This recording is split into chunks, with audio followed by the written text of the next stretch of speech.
down. They were 3rd and 1 at the Argos 26-yard line with 1:19 left. But Joe Powell was ruled short of the critical first down, and the Riders lost 29-25. Welcome to CTV's Friday Night Football.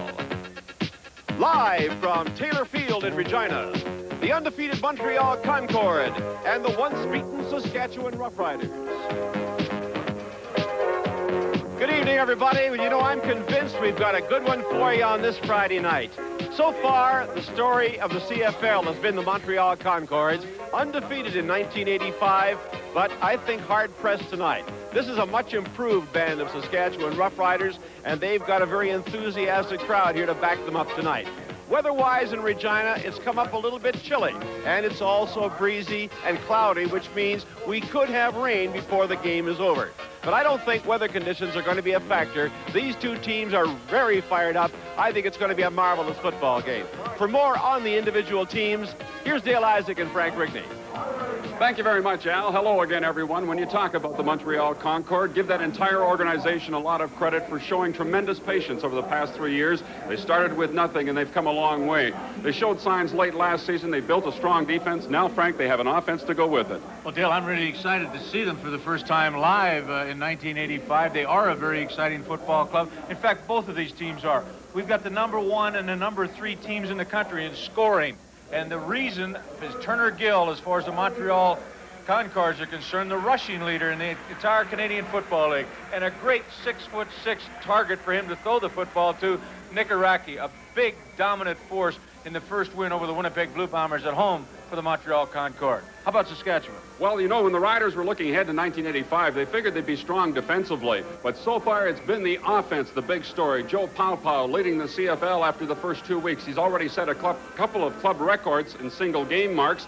Ray Elgart is his favorite receiver. He leads the league in catches so far. Really, they have been the story for Saskatchewan. And right now, the Riders, of course, are looking for a little better play from their defense. Jack Dota was not happy with the second half in Toronto last week. Dale, he's instituted a new defense for tonight's football game, trying to contain Turner Gill, because Gill certainly likes to take off with that football around to the outside. Containment is going to be the key to the football game. As far as the Saskatchewan Roughriders are concerned, they have to keep Turner Gill inside. This CFL telecast is brought to you by Carling O'Keefe Sports, bringing the sports world home to you. And Mr. Carl Hoffman with our national anthem. Oh, Canada, our home and native land, good patriot love in all thy sons command. With glowing hearts we see thee rise, thou true north, strong and free, from far and wide, oh Canada, we stand on guard for thee. God keep our land glorious and free. Oh Canada, we stand on guard for thee.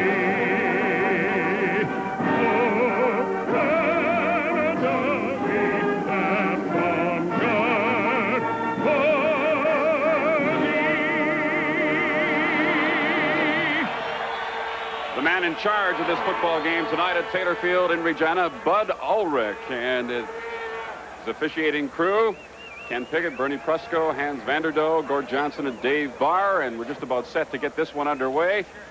It is a chilly night in Regina as far as the temperature is concerned, because normal high for a day like this time of year in Regina would be about 26, 19 degrees right now, so it's a little on the cool side, and a bit of a breeze as usual. And the Montreal Concorde will have the breeze at their back to get this football game underway. And Roy Kurtz will do the kickoff. As you look at Denny Ferdinand, the former Montreal Concorde, who went over to Winnipeg and then was released by the Bombers and picked up by Saskatchewan. This is his first game, and Roy Kurtz kicks it off, and Denny Ferdinand on the return from his own 5-yard line. Ferdinand brings it back out across the 25 to about the 28, 29-yard line, a return of 23 yards. Nick Araki downfield to make the tackle.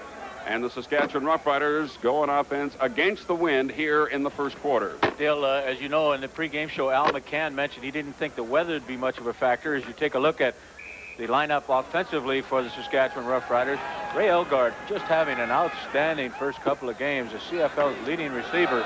But you know, Dale, I do think that this win might affect the kicking game, not so much the passing. First down, Saskatchewan, and a handoff to Denny Ferdinand. Wasn't expected to start the ball game, but Jack Goda puts him in there, and Ferdinand is brought down after a pickup of only about a yard, maybe a yard and a half, and Martin makes the tackle. Paul Martin, number 72, from the defensive tackle position. Joe Paupau, the leading passer in the CFL after the first 2 weeks of the regular season. Interesting choice by Joe Galat to take that win in this opening quarter rather than the football. He knows his Prairie winds can switch around quite easily. Chris DeFrance, and he'll lose yardage back at the 26-yard line as the Montreal defense was there quickly, led by Harry Skipper, number 26, the corner on the left side of the Montreal defense. And Paupau will leave the playing field, and Terry Leschuk, the young punter, will be in for Saskatchewan. Paupau had pressure right in his face, and he threw that ball, and again, Leschuk ready to punt. What a year he started off with, 68%. You know, Leschuk's only had a 35.5-yard average, Dale, but Jocko was telling me that he's only had 3 kicks with the wind all year so far, and he's kicking against it again tonight. And it wasn't very deep, and it bounced back towards the Saskatchewan line of scrimmage, and it was picked up at that point by Patterson, and he's brought down by Billy Jackson. 22 yards. And the Montreal Concorde, with the wind at their backs, take over great field position, Saskatchewan 46-yard line. Well, Joe Galat's strategy, his choice, certainly is working. You saw, as we mentioned at the top of the show, Turner Gill, the CFL's leading rusher. Excellent speed at the wide receivers and a very veteran, consistent offensive line. The least sacks against this ball club than anybody in the CFL in '84.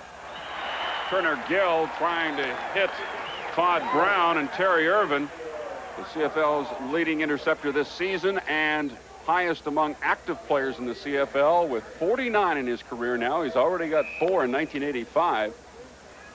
Was there to break the play up. It'll be 2nd down and 10 Montreal. Talking about the Concorde offensive line, pound for pound, possibly the biggest in the CFL, averaging 6'4.5" and 269 pounds. Yeah, Dale, the 2 offensive tackles have lost about 50 pounds each. Yeah, they're down under 300 now. Yeah, that's right. Tomaselli takes the pass from Turner Gill, gets to the Saskatchewan 30-yard line. First down, Glenn Suter there to make the tackle, the safety, a pickup of 16 yards. Tomaselli, of course, the rookie who is one of only 2 changes for the Concordes in '85, scored the winning touchdown against the Calgary Stampeders. He does a good job of getting rid of Eddie Lowe, just turns back to the outside. Ball right on the money by Turner Gill. Wayne Wilson, the Rookie of the Year in the CFL in 1984, is stopped after a pickup of a couple of yards by Eddie Lowe. Gary Doolin also there. Doolin back in the lineup after going down early in the Ottawa game and missing the Toronto game, as you look at Dwayne Wilson and head coach Joe Galat. Galat said yesterday he wants to see Wilson used more as a pass receiver from here on in.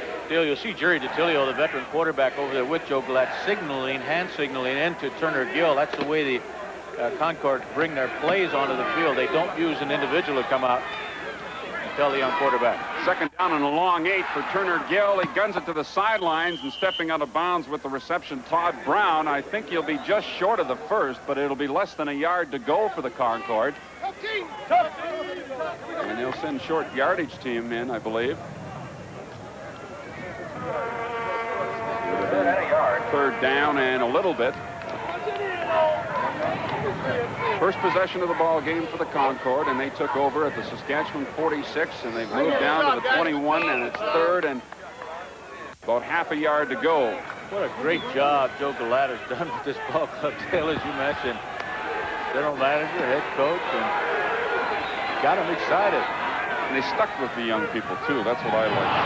Tomaselli flies for the first down.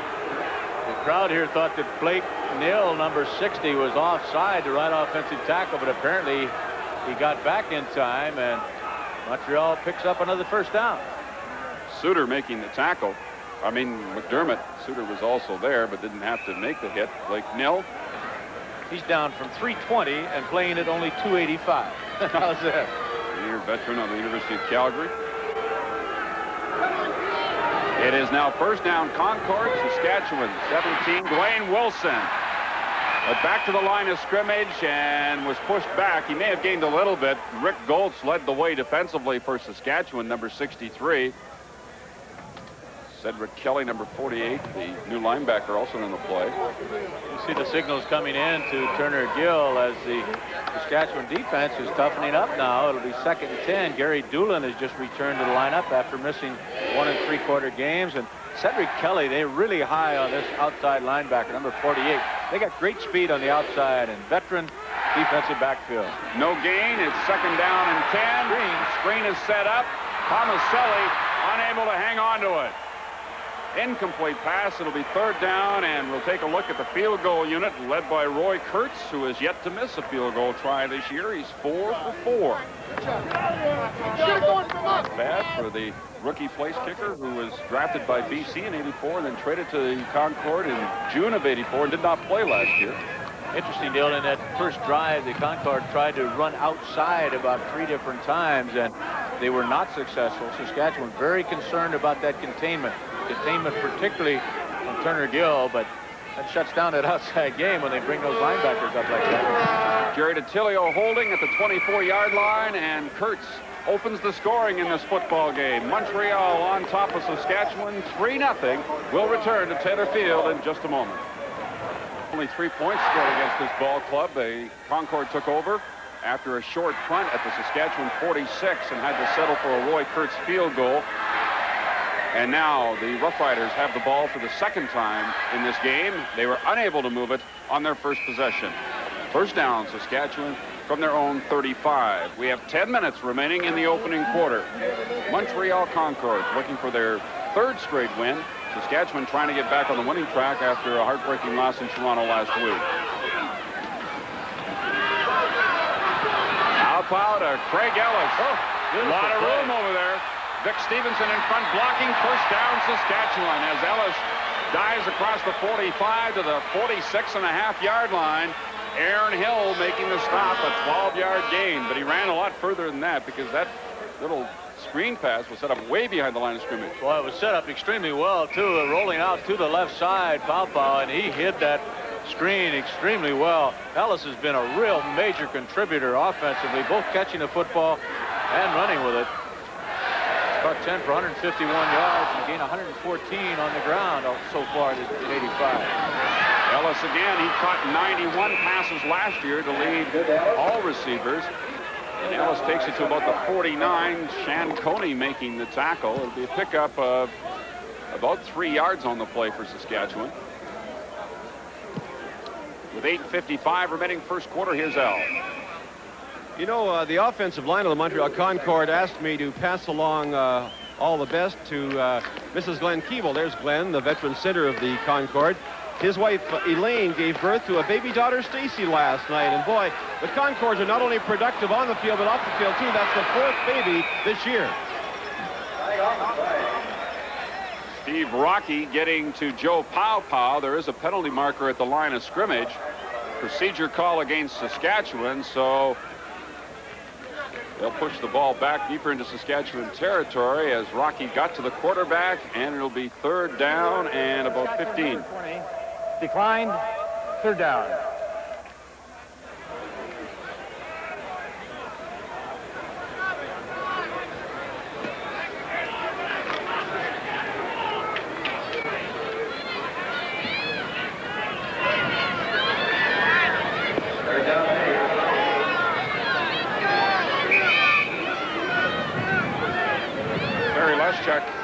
Had a punt of only 22 yards the first time out. Gets a much better kick this time. On the return for the Montreal Concord, Jeff Patterson. They have a good return team, and the Roughriders do a good job of getting downfield to stop at Ken Moore, number 74. holds the return to 9 yards after a 37-yard punt. First down Montreal from their 40. Jocko and his staff are very, very well aware of the ability of this Montreal Football Club returning kicks. We mentioned it twice in our conversations before the game. There's a guy that we wanted to talk about for just a second, Dale, because Al McCann was talking about the Montreal team being productive on and off the field. Todd Brown and his wife are expecting twins on Grey Cup Day. How's that? Whoa. They hope it's a triple celebration, obviously.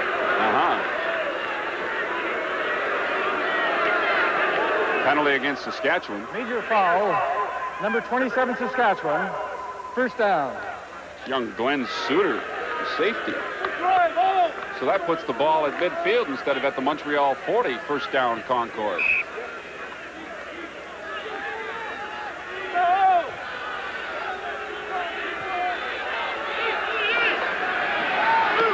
Montreal in front 3-0 on the Willie Kurtz field goal. Pressure on the quarterback Gill, and he guns it in there for completion to Todd Brown at the Saskatchewan 45, 46-yard line. Well, the father-to-be does a great job of hanging on to that football. There's a good shot of it from the end zone camera. Brand McDermott, the injured Roughrider on the play. You know, talking to Joe Galat about Brown, he says he's a really tough kid for a wide receiver. He needed to be right there. They got good speed on the outside with he and Jeff Patterson, number 80. Patterson's got the great hands, but he's only got one catch so far in the 85 season. Of course, it was for a touchdown. McDermott up and leaving the playing field, and he'll be replaced at that left defensive halfback spot by Fran McDermott. That's McDermott coming out. It'll be Dave Singh, number 22, replacing McDermott. It is second down. About a yard to go for the Concord. The ball at the Saskatchewan 46. Fumbled by Gill. He gets it back, picks up a first down. Broken play, and the Concord will get another series to work with. Billy Jackson there to stop Turner Gill. All he was looking for was first down yardage. Very fortunate to retain possession of this football. It was out of Gill's hands for a second or so, but he knew what to do with it. We got 7:23 remaining in the first quarter here. And the Concord, led by Joe Galat, lead by 3.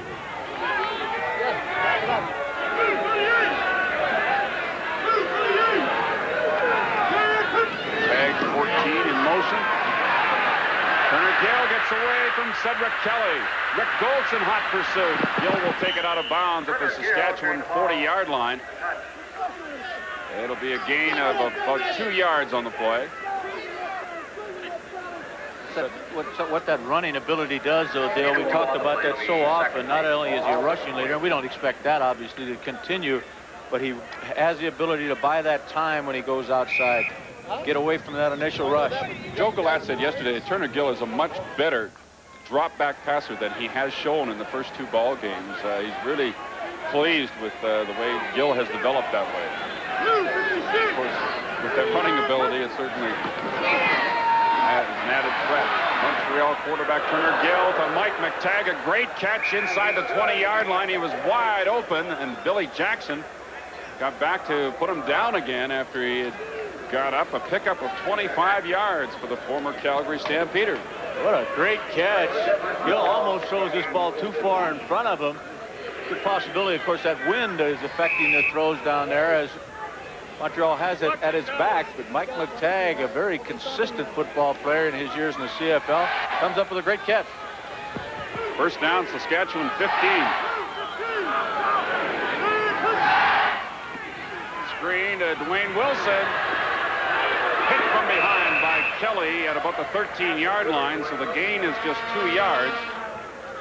It'll be second down and 8. In talking to Turner Gill yesterday about the Rider defense, I asked him what he thought was the strong point about him. He said he was really impressed with the Rider defensive backs. He thought they were very, very quick and very aggressive going after the football. Well, I like their linebackers, too. They got a lot of mobility in those 4 guys, Jackson, Lowe, Reed, and Kelly.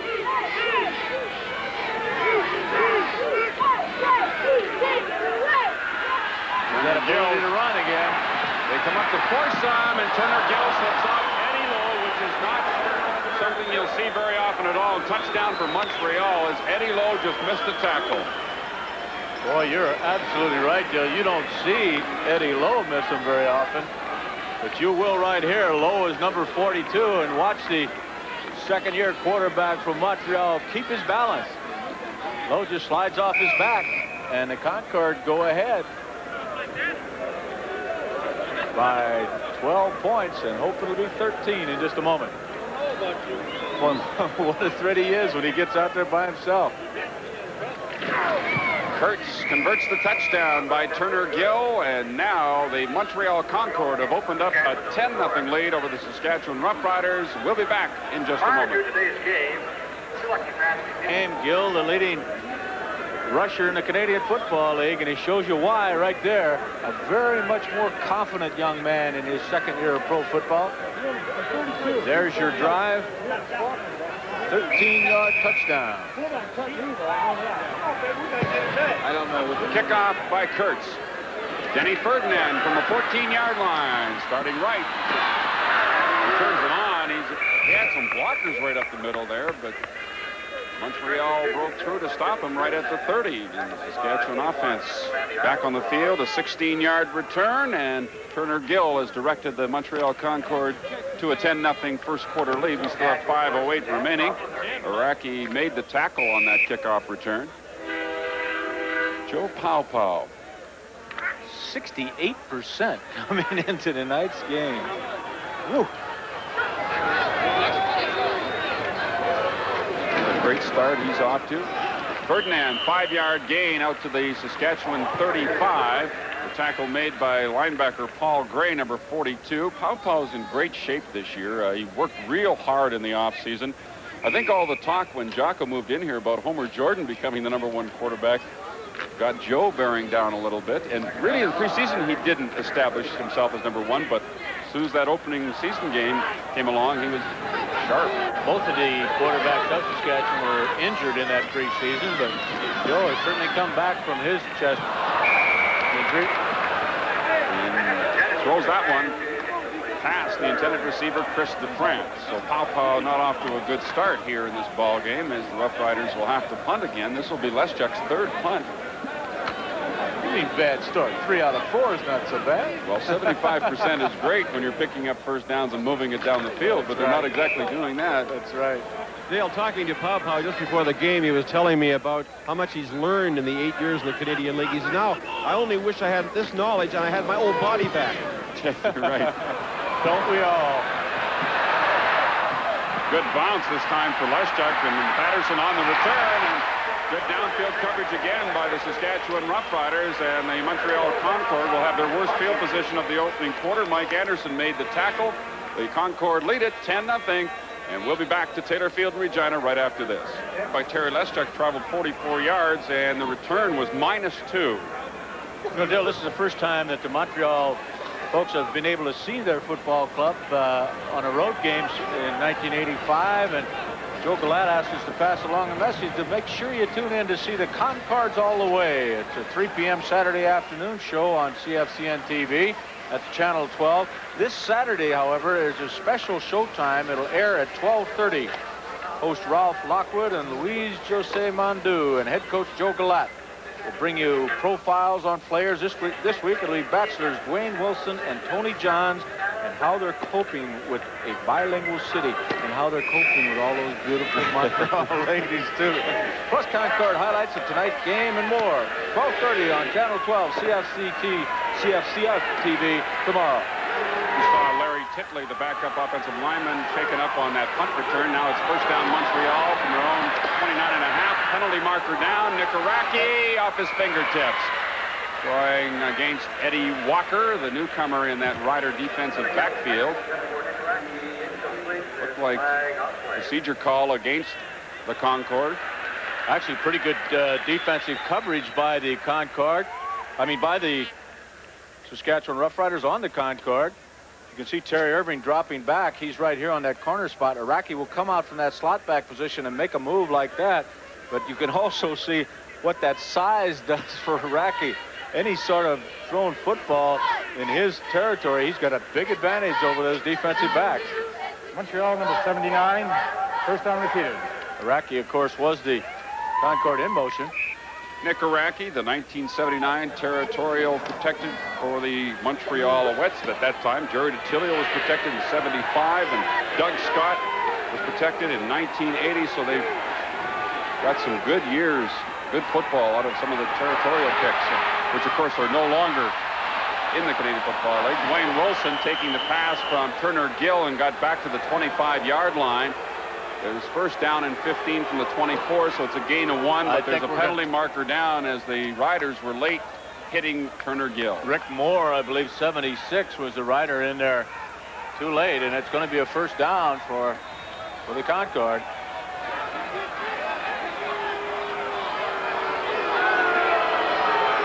The second rough play call and marching off 15 yards against the Riders in this opening quarter. Major foul, roughing the passer, number 76, Saskatchewan, first down. Rick Moore, who leads the Saskatchewan Roughriders in sacks with 4 of them, is called for a late hit. There's a great picture by our ISO director, Freddie Fleming, of the shot in the back. Not much for the fans at Taylor Field here to cheer about so far. Draw play to Dwayne Wilson, another penalty marker, a gain of 1 yard, and Wilson stopped at the 41-yard line. This will be a penalty against Montreal. The tackle made by Glenn Suter. Here's Larry Titley being attended to. Well, Dr. Brown and the training staff are concerned about veteran lineman Larry Titley's right knee, injured in that last play. And as you can see, Larry's in some discomfort. Let's hope it's not too serious, but they're applying ice and taping an ice bag onto it to see how it reacts.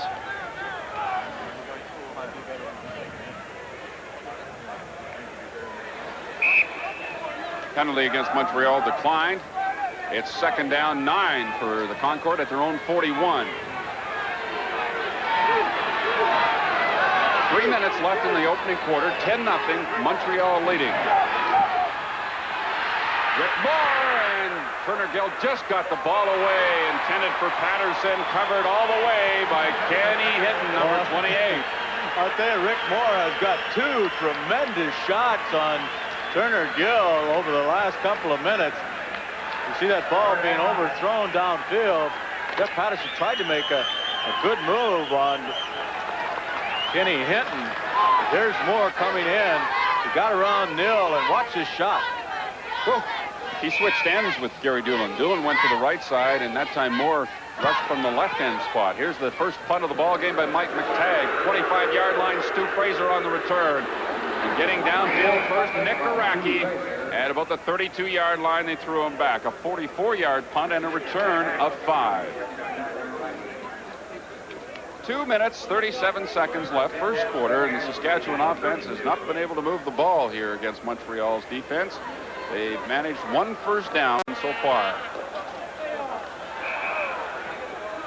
Montreal picking up 6 and leading 10-0.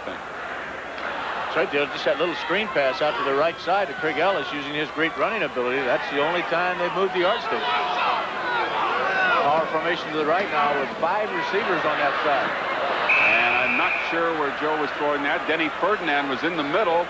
Looked like he was trying to set up that middle screen, and it was misfired. Halpal threw that one into the turf. Well, Denny's only been here, of course, 5 days. Jocko told me before the ball game he's learned the offense very quickly, but I think he was a little confused on that call. I'm very surprised that Ferdinand started this ball game because Robert Reed was penciled in on the depth chart as the starter in the backfield alongside Craig Ellis. So it's second down and 10, and Paw will once more go to the shotgun. Penalty marker, Ray Elgard, the league's leading receiver, has his first catch of the game, and it takes 3 or 4 defenders to bring the big guy down.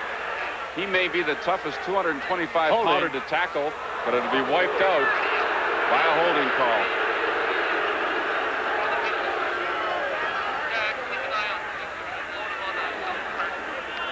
So instead of being first down up at the 48, it's going to be second down and 20 from the 22. And that does not look good.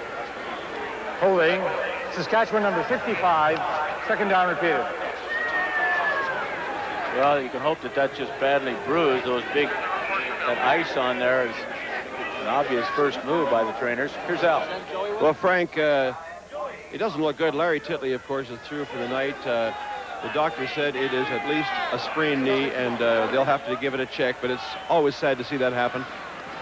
Second down and 20. Pow stepping up, finds Craig Ellis, and he is pulled down by Paul Gray from behind at about the 33.5-yard line, and the Roughriders well short of the first down, a pickup of 11, 12 yards.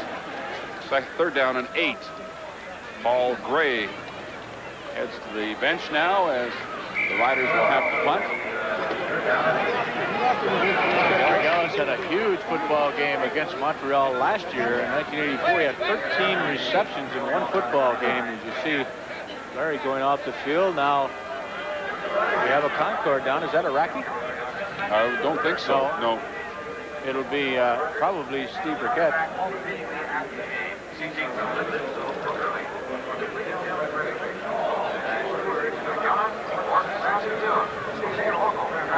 A great start in 1985 by both of these football clubs.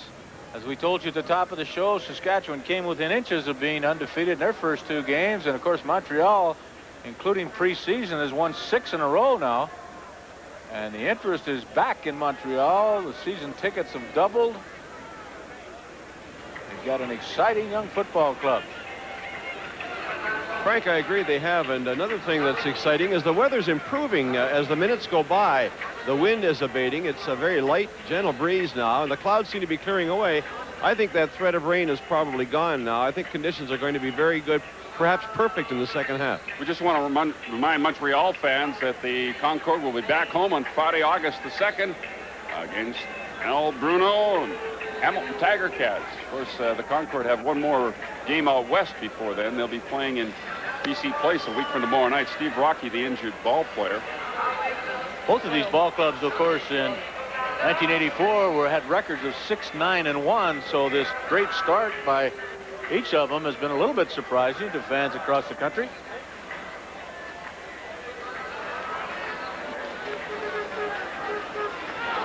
Leschuk has already punted 3 times here in the first quarter. With a minute and a half to go, he'll do it for a 4th time as the Saskatchewan offense unable to get anything going against this tough Montreal Concorde defense.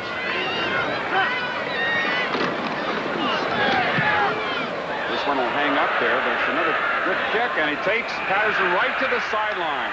So after a 22-yarder on his first punt of the ball game, Leschuk has responded with some pretty good kicking. That one just traveled 34 yards, but of course where he placed it was the important thing, and Montreal unable to return it. You've got to be happy netting 34 yards against this breeze. Turner Gill comes back onto the field, and Concorde definitely have time left with the wind at their backs to move in and try to add to their 10-0 lead. Brown goes wide to the left. Patterson is the wide receiver, split off to the right side. Tomaselli alone back. 1st and 10. Throw back down the middle to Nikaraki, and he makes the catch for a first down at the Saskatchewan 54.5-yard line, and Eddie Ray Walker was there to stop him. 13-yard gain. Dale, the Saskatchewan Roughriders bring only 4 people that time, and this is just classic drop-back protection. He does roll slightly to his left side, but watch how well the young Montreal quarterback is protected. Nobody anywhere near him. They can do that. He's going to throw the football successfully. Patterson makes the catch, and then he's stopped immediately by Kenny Hinton. Good thing, because there's a lot of open field on the far side. If he managed to get around Hinton, it'll be 2nd down and about 3 yards.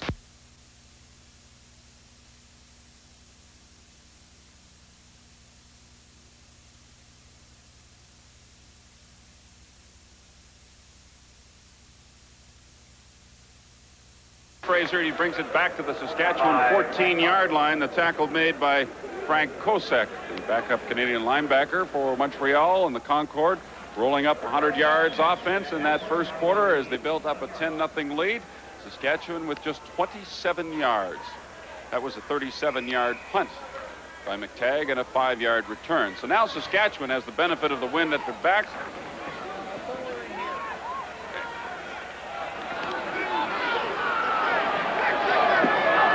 Chevy Stansdale told the whole story, I think, of that first 15 minutes. Joe Pow hitting Michael Elarms, his first catch of the ball game. And he's out to about the 27-yard line, pushed back by Andre Francis, number 1. It'll be short of the first down, and where they spot the ball, it'll be second down and about 3. Well, the Rider offense has been struggling here in the early part of this football game. They certainly have, considering that they have been very, very productive. They've got the most first downs of anybody in the country, the most total yardage, over 1,000 yards in the first 2 games. Well, the pitch to Craig Ellis, and he cut it back, getting close to first down yardage. Stopped by Paul Gray. And it depends where they spot the ball. We'll need a measurement here. Right at the 29-yard line. They had to get just across the 29. And it would appear they're just a little bit short. We'll get a measurement. Nope, they got it. First down, Saskatchewan.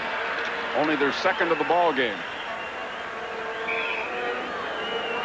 And they just did get enough yardage on the play. Good shot by Neil Quilter there to get them over the 10-yard stride.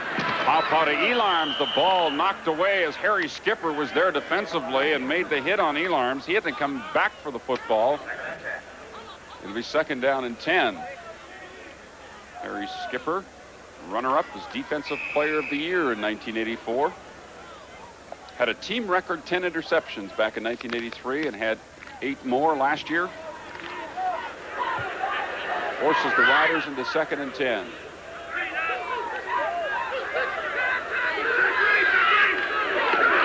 The draw to Denny Ferdinand and nowhere to go. Concord were right there. Sandy Armstrong, number 81, defensively for Montreal. Also Paul Martin. It'll bring on the punting unit. Good, tough defensive unit by an effort by Montreal. They had given up an awful lot of yardage against the pass in the first 2 football games, but they're giving Saskatchewan very little of anything. Les Juck's 5th punt of the ball game. At least this time he'll be punting with the wind. It's a good one. Patterson fakes the reverse to Todd Brown. Patterson gets it across the 45 to about the 47-yard line. And tackling him was Robert Reed, a 44-yard punt and a 9-yard return. Of course, that reverse worked very well for the Concord against the Calgary Stampeders last week. And that time they faked it. 12:50 remaining second quarter. 10-0 Montreal lead. All the scoring so far came in the first quarter. Field goal by Kurtz. Touchdown by Turner Gill. Converted by Kurtz. Right now it's first down Montreal at their own 47. Tomaselli on the draw play. And he's going absolutely nowhere as the Saskatchewan defense gets tough. Eddie Lowe, Rick Moore, Rick Goltz were all there. Loss on the play of 3 yards, second down and 13. Back to the 44. With Gary Doolin, number 70. As I mentioned, went down early in the Ottawa game. In the first quarter. Missed the rest of that one. Missed the Toronto game. Missed his first one back. Turner Gill, good protection, looking for McTagg, and he just overthrew him. Now we're into a defensive struggle as the Concord will have to punt the football away. Isn't that amazing, too? You got the #1 scoring team in the country in the Saskatchewan Roughriders and number 3 in the Concord. So you certainly think you'd have some points on the board. Mike McTagg with a 44.1-yard career average punting. And coming into this ball game was at 41.6. His longest, a 52-yarder. Punt into the breeze for the first time. Good kick. He's up there for Stu Fraser at his own 23-yard line. Paul Gray at the 29-yard line makes the stop. Concord lead 10-0. We'll be back in just a moment.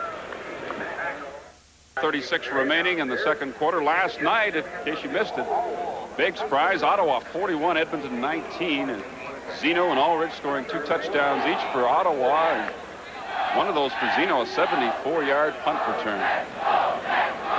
Well, so far, the Concord, I almost did it. The Concord have really shut down Joe Pau and his group. 11:30 remains in the first half now. It's 10-0. From the 29-yard line, Saskatchewan 1st and 10. Pau, Ray.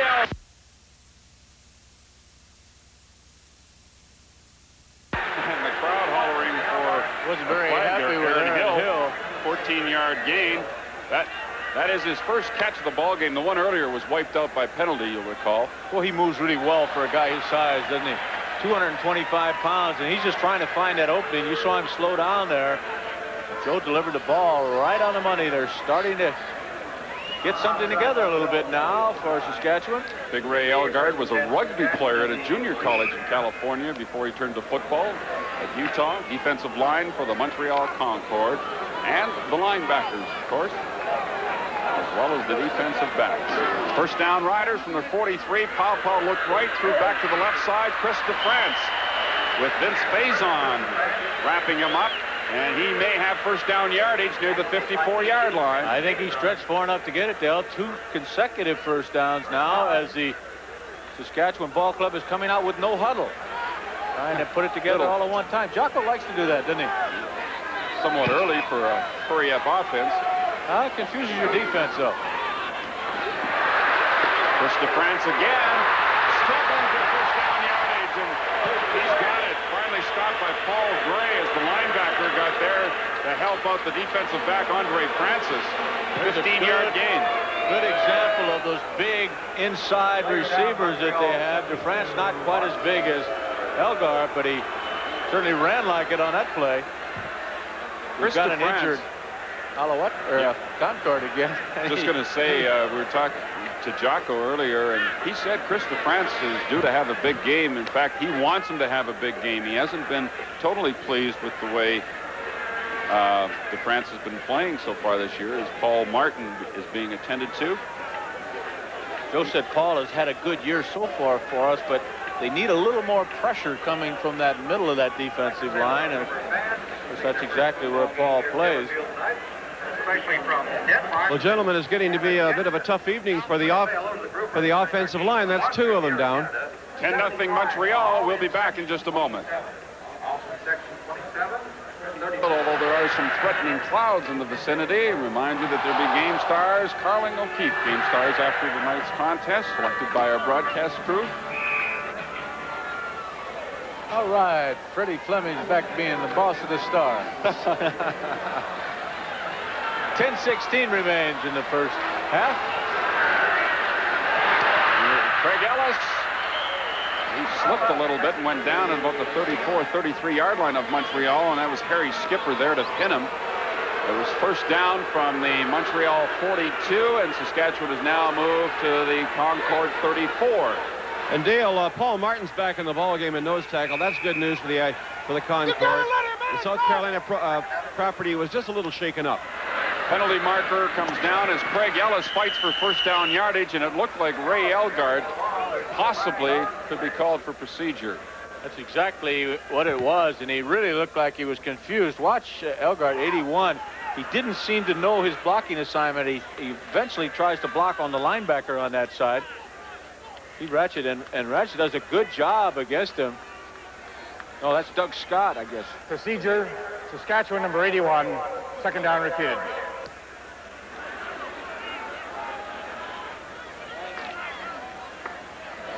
So that puts the ball back to the Montreal 39-yard line. 9:40 remaining in the second quarter. It's 10-0 in favor of Montreal. Saskatchewan on the move really for the first time in the ball game. Pau to Craig Ellis again. He turns it back inside. Good play defensively by Ken Shanconi, number 75. He made such a big hit against Joe Barnes last week in that game against Calgary and knocked the ball loose. Montreal recovered, went on to win that ball game, but he has added weight this year. He's up about 10 to 15 pounds, did a lot of weightlifting. Joe Glatt says that's really, really helped Ken Shanconi. He's got some awfully big, strong people on his Concord football club, don't they? So that That brings up third down, and Dave Ridgway will try a 42-yard field goal with Stu Fraser doing the holding. Kick is up, and it is good. So the Roughriders are on the scoreboard. It is now 10-3 in favor of Montreal, and we'll be back to Taylor Field in Regina right after this. University of York. Right now it's the Montreal offense back on the field at their own 35-yard line following the field goal by David Ridgway, putting the Roughriders on the scoreboard. 10-3, Montreal leading it. 9 minutes remaining, second quarter. Penalty marker down again. We've got a lot of those. Mike McTagg completes it out across the 50 to about the 53-yard line. Glenn Suter, Eddie Ray Wagner team up. Turner Gill is flat. Eddie Lowe put a hit on Turner Gill. Or was it Gary Doolin? Somebody did. Don't like the looks of that. Here comes Eddie Lowe, number 42, well after the ball was thrown. And Gill did not see him coming. Boy, he took a shot right in the face area. They moved Gary Doolin, interestingly enough, to the middle spot that time, Dale, which is very unusual. Offside. They block him back this way, actually do a pretty good job against him. But it's Lowe that makes the hit. Turner looking downfield as he delivered that football and took it full in his face mask, it looked like. Gill still down. It was 19-yard gain, and the Roughriders were offside on the play, so the penalty declined, and the Montreal Concord will have the ball at their own 54, but they'll have another quarterback coming in, and Jerry DiTilio, I believe, will be the man. Looks like his jaw area that is of concern. DiTilio is warming up hurriedly, so you're right, Dale. It'll be Jerry. Well, Jerry, that's the doctor going out now to attend to Turner Gill, the team doctor, Dr. Brown. Well, I've seen Jerry DiTilio come into the ball games at Taylor Field and have some of his best days in this stadium. Well, nobody has played quarterback so far in the regular season, 1985, except Turner Gill. Jerry stats from last year. Very valuable asset to Joe Galat and his staff, having a veteran like Jerry around to help a youngster break into his pro football career. I'm sure Joe is a lot more concerned than he was showing there with that picture of him on the sideline. Looked like the helmet might have caught him around the chin area, Frank. Maybe snapped his neck back. Well, they obviously are being very careful with him with that sort of injury. You're right, Al. It did look like his head was snapped back in that picture.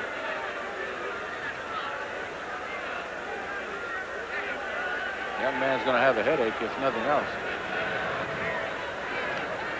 Joe Galat was conversing just momentarily there with a couple of officials over there, and I'm sure the Concord were wondering why there wouldn't have been a flag after the hit by Eddie Lowe on Turner Gill, especially when you think back on the flag they threw against Rick Moore. You know? Yes. Turner's stats for tonight, even 100 yards. It's a good sign, the fact that he's sitting up. Yeah, I think he caught Lowe's helmet right on the chin or in the jaw area. You can't be too careful with a hit like that and potential injury. Don't forget, watch Joe Galat and the Concordes All the Way show on CFCF tomorrow at 12:30. That's Channel 12. Joe will tell you all about this ball game tonight. And I'm sure you'll get a medical report on Turner Gill. He looks like he's coming around quite nicely now. Over 100 yards rushing last week against the Stampeders.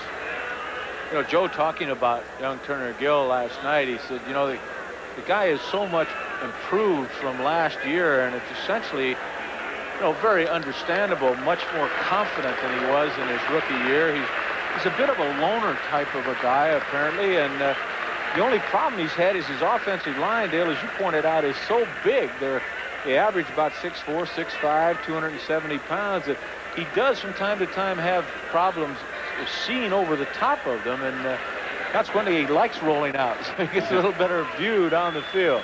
It's great to see him up on his feet now and going off under his own steam. He's a great athlete. Of course, he played baseball as well when he was at Nebraska. As a matter of fact, he had a couple of American League teams, Chicago White Sox, New York Yankees, interested in him. But football was his game, and right now he's being replaced by Jerry DiTilio as the Concord break out over the ball. 1st and 10 at their own 54-yard line. They're in front 10-3, 8:35 left in the second quarter. DiTilio for Mike McTagg, who's wide open, and coming back to get him was Billy Jackson, and McTagg takes it inside the Saskatchewan 40-yard line. A pickup of 19 yards.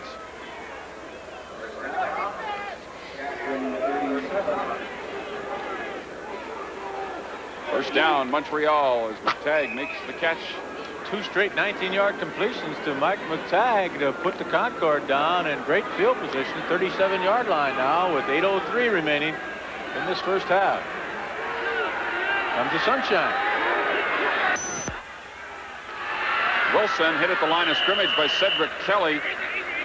He gets inside the 35 to about the 34-yard line. A pickup of close to 3 yards by Wilson. It'll be 2nd down and 7. Wilson hasn't been a big factor in this ball game, but he sure likes playing against Saskatchewan. He's got his career best both in catching the football and running it. Last year he picked up 170 yards against Saskatchewan rushing and had 10 catches for 111 in another ball game. As you see the concern over Turner Gill on the sideline. DiTilio puts it up for Nikaraki, and it's incomplete. Glenn Suter, the safety, was right with him and looked like he had an interception, but I think because of Iraqi wrapping his arms around Suter, it went as an incomplete pass as the ball dropped away on 3rd down. I'm sure Jerry was just trying to use the height advantage there of Iraqi, who, as we mentioned, is 6'6", but he needed that ball about 5 feet higher if he was going to do that. 7:12 remaining now. The Concord will try to get back to that 10-point lead again. Second-year man out of Simon Fraser, Glenn Suter. And now it'll be a 41-yard field goal attempt by Roy Kurtz, who hit on a 24-yarder in the first quarter. And this one's good. He is now 6 for 6 in 1985, and it's 13-3 in favor of Montreal with 6:52 left in the second quarter, and that's the longest field goal of the season for Roy Kurtz, 41-yarder. Al, it would appear that that breeze is becoming less and less of a factor. Is that the case? Friday Night Football continues 1 week from tonight, the 26th of July.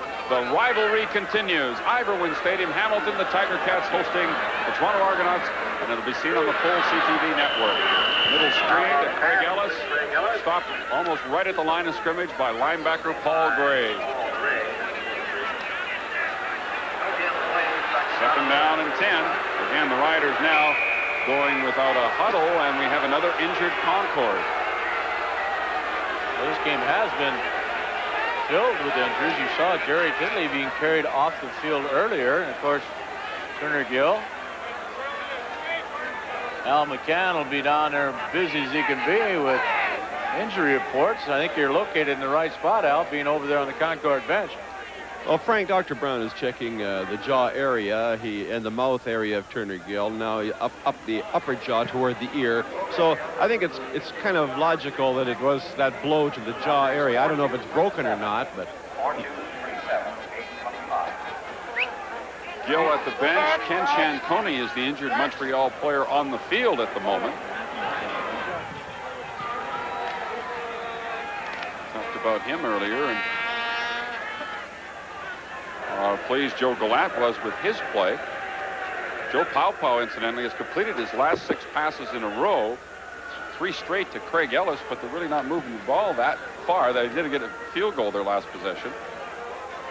Montreal has done a good job of putting pressure on opposing quarterbacks so far this year. They're second to only the BC Lions in sacking the opposing quarterback, but Joe is delivering the ball quickly enough that they have not gotten to him that well. You'll see Saskatchewan Montreal scores from last year. And interestingly enough, the home team never won. Right, I was just going to say, no home field advantage between these two in 1984. And right now, the visiting team leading here with 6:13 remaining in the first half. Bad snap in the shotgun. Pow picks it up and finds Ray Elgard for a first down. Can you believe it? I don't know where Willie Thomas was intending to snap that one, but it turned into a 14-yard gain. Exactly what happened there, Dale. He forgot that it was a short punt or formation. He thought the quarterback was up underneath. Faison and Pointer made the tackle on Elgard. Riders will take that one anyway. 49-yard line, 1st and 10. Pow quickly to Elgard. They're going to use the big guy as much as possible. He's got another first down. Shanconi back in to make the tackle. What a factor he's been so far in 85. 2 straight 100-yard games for Ray Elgard. 279 yards and had 40 more tonight. 13 on that gain. Riders quickly into Montreal territory. From the 48, they go 1st and 10. Pumps once. Pow guns it now to Michael Elarms for another first down at the 33-yard line. Faison was there to pin him. 15-yard gain. Best offensive drive. Joe's getting a lot of time to throw that football. See him pump and bring it back down and look downfield again. Obviously the key to it. First down again. Short drop into the middle. Wide open is Ken Moore. And he has a first down. Ken Moore is a backup lineman on defense, and Pointer makes the tackle against him. He also backs up offensive tackle. Well, they normally put Ken Moore in there just to help with the blocking schemes, but a very quick opening in that zone defense seam, and Joe picked it up. First down again. Pow dumps it off for Moore, and Paul Gray had a hold of him, and it goes incomplete. Moore's looking for an interference call. Now we have Pow and Steve Rocky having words. Joe, I think he's better get back in the huddle. Well, he had Skullroot there to try and protect him a little bit, number 68. Rocky's a pretty big fella and kind of a mean linebacker for a quarterback to be fooling around with. 2nd down and 10 Riders. The ball at the Montreal 18. And the fans here at Taylor Field finally getting a little something to cheer about. Pow completes it to Craig Ellis. He shook off one tackler and got to the 12-yard line, which is a gain of only 5 yards on the play. It'll be 3rd down now for Saskatchewan. Pointer made the tackle. The field goal unit comes in. It's 3rd and 5. David Ridgway will be trying a 19-yard field goal or thereabouts. Stu Fraser doing the holding. The offense gets a hand here from the Saskatchewan fans. About 24,000 in number tonight. The CFL scoring leader trying to pick up his 2nd field goal of this ball game. There's the kick. It is good. It's now 13-6 in favor of the Montreal Concordes. We have 3:35 remaining in the 2nd quarter. So Kurtz is 2 for 2. Ridgway's 2 for 2. The difference is Turner Gill's touchdown in the 1st quarter. Well, Saskatchewan looked a little bit more like the team that's racked up 71 points in the first 2 football games on that drive. And over 1,000 yards offense in their first 2 games. They had the ball 3 minutes and 17 seconds. And like last week, though, not able to finish off with touchdowns, having to settle for Ridgway field goals. First down Concord from their own 35. Paupau's connected on 12 out of 14 for 121 yards in this quarter. Oh, penalty marker down, and Nick Araki was wide open and tiptoed down the sidelines. They may bring this one back. Let's go to Al. Well, for an update, Dale, on Turner Gill, I talked to the club doctor. He said Turner did take a hard rap on the jaw. They don't know if it's broken, but they think Turner will get back in this football game. He's feeling better by the moment.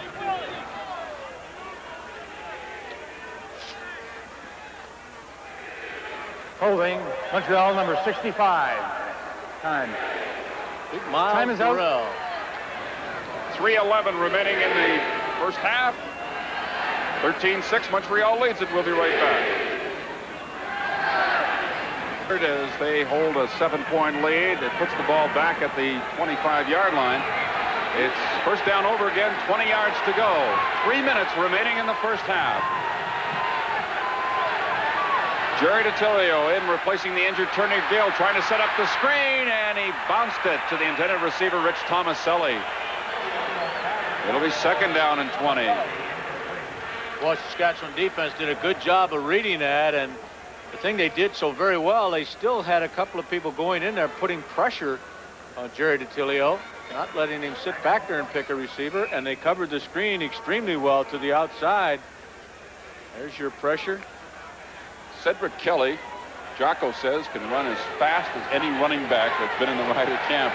Well, Billy Jackson on the other side and Kelly give them excellent outside linebacking in terms of maneuverability. DiTilio puts it up. Nobody could get to it. Mike McTagg and Todd Brown were in the area, well overthrown. It'll bring on the punting unit.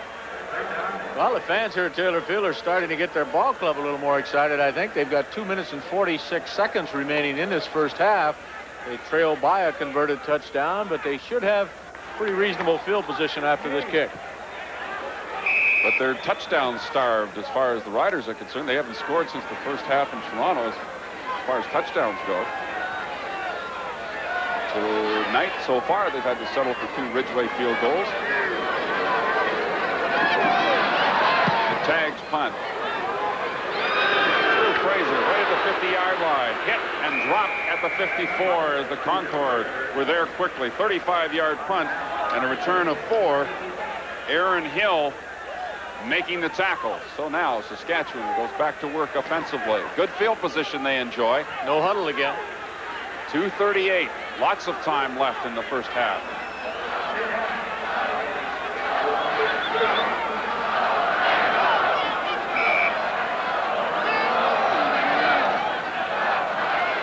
Powell finds Chris DeFrance as he just settled into an opening and made the catch between 2 defenders for a first down. Faison made the tackle. What a great example, Dale, of just finding that open spot in the zones. You can see them on the inside, on the outside, and he finds that seam right there, picks up a nice reception, and Saskatchewan's first down again. 14-yard gain. Ray Elgard all by himself, and this time the Concorde were there to stop him. Pointer moved over quickly to help out Aaron Hill, and there'll be a loss on the play of 2 yards. Second down and 12. Don't need to get in that big a hurry. 2:23 remains now.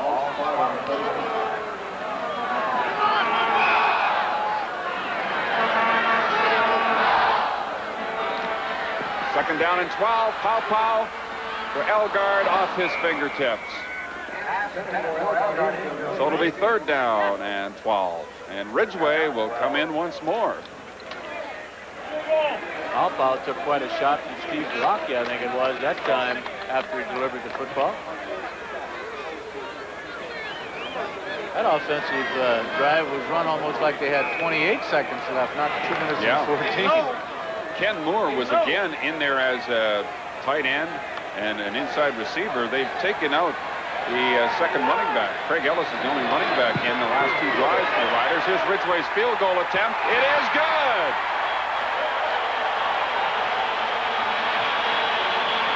David Ridgeway has kicked his second 52-yard field goal of the 1985 season, and the Riders now trail by 4. CFL scoring leader coming into this ball game with 27 points. Has added all 9 to the Riders. David Ridgeway.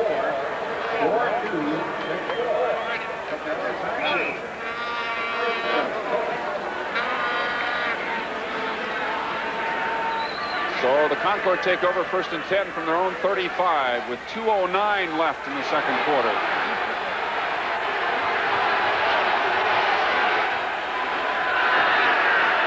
DiTilio looking for Iraqi, made the catch as he just got a stride or 2 on Eddie Walker at the 41-yard line. The gain is 6 yards. Second down and 4 coming up. The big guy just breaks it off, picks up only 6 yards on the play. Doesn't really make a great move to get to the outside, but turns it up inside of Eddie Ray Walker. And Start have 2 minutes remaining now to try to do something with it. 2nd and 4. Utilio mishandles the snap, and he managed to get to it with Gary Doolin on top of him. So they lose about 3. It'll bring up 3rd down, and Montreal will have to punt the ball away. Both of these veteran quarterbacks have had troubles here with a bad snap in the last half of this 2nd quarter.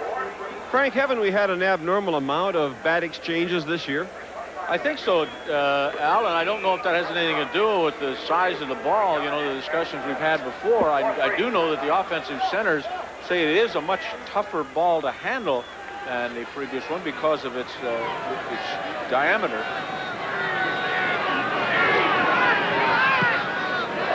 Short punt this time by McTagg. Gets a good bounce, though, and it goes out of bounds at the Saskatchewan 34-yard line. We still have plenty of time after that 38-yard punt. 1:39 left in the 2nd quarter, and Saskatchewan has the ball back.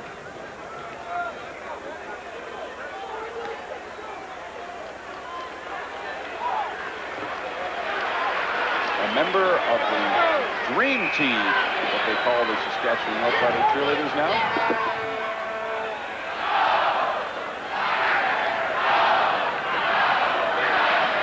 First down, Riders from their own 34. Pow to Michael Elands. He's got blockers in front, but he got tripped up on a good defensive play by Aaron Hill, number 8, and that held the gain to about 4 yards. Well, he did a great job of avoiding the block by Vic Stevenson coming out there, number 62.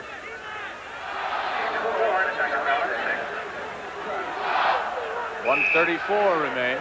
2nd down and 6. Pow to Ken Moore, his 2nd catch of the ball game, right at the 45-yard line, stopped by Paul Gray. It looks like it's more than enough for first down. It is.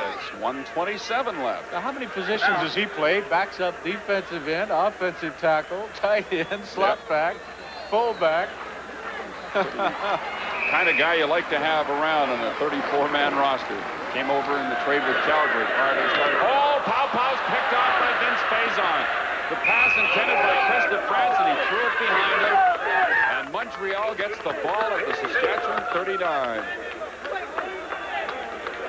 15-yard return by Faison. Good blocking up front by Saskatchewan. Joe did not have that much pressure on him. He just underthrew the football as DeFrance was to the outside of the veteran defensive back, Vince Faison.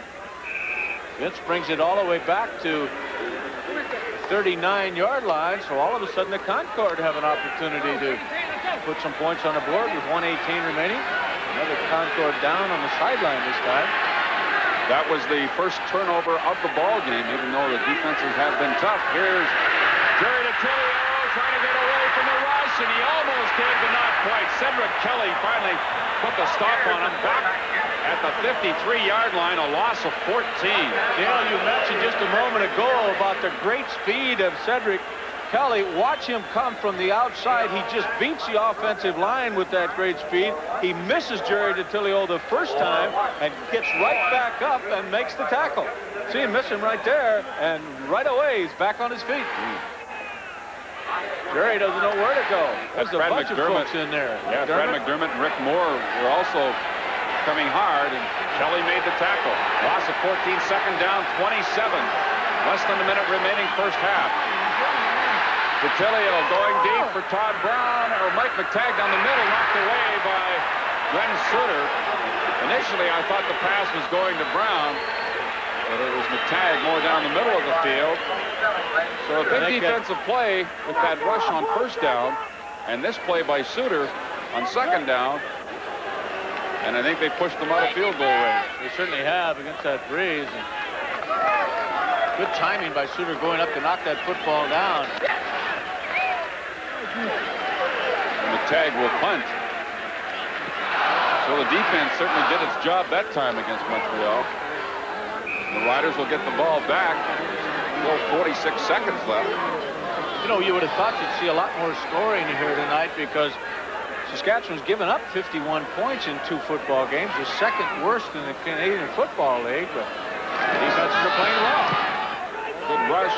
The tag gets a good punt away.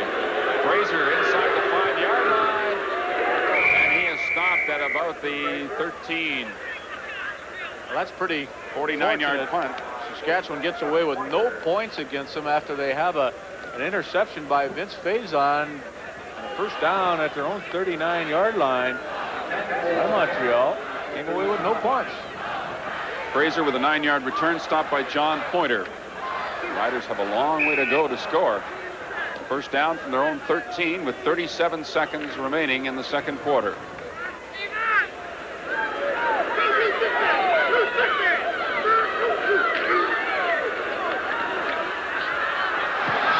Paul had that ball hit by a defender, and it was picked up before it hit the turf by Laurie Skullroot. Now a penalty marker comes down because, of course, Skullroot being an offensive tackle, ineligible receiver.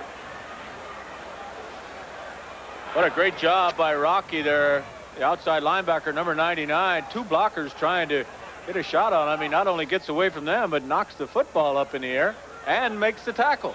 I guess you couldn't ask much more than that from him.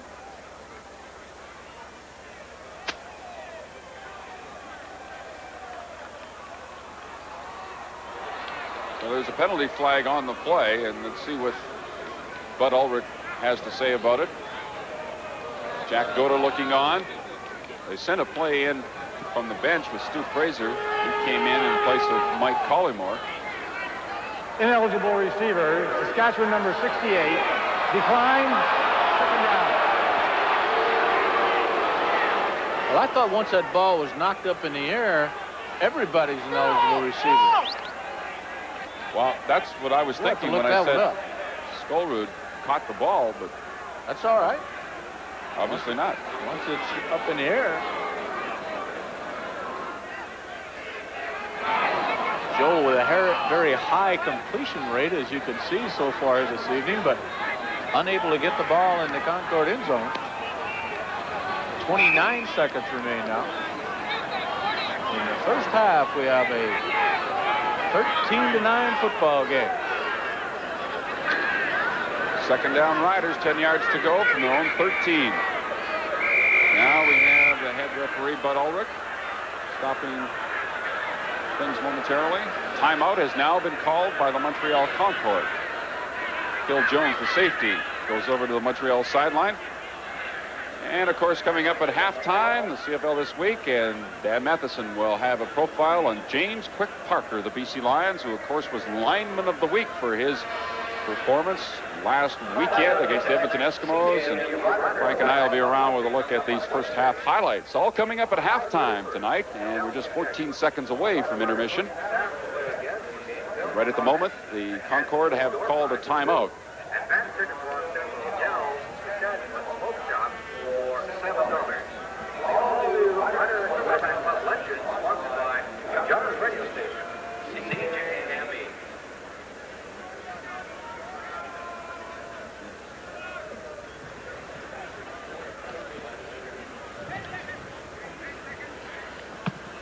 Jocko, I'm sure quite happy to just waste these last few seconds of the first half. He won't be pleased with the fact that they've had to settle for field goals here again tonight. They only managed 1 touchdown against the Argonauts last week and none so far. They've almost reached halftime here at Taylor Field. Pau keeps it himself and gets across the 15-yard line, and they'll be able to run out the clock even though they have third down coming up. The Concord have used up their timeout, although they are going to punt it away.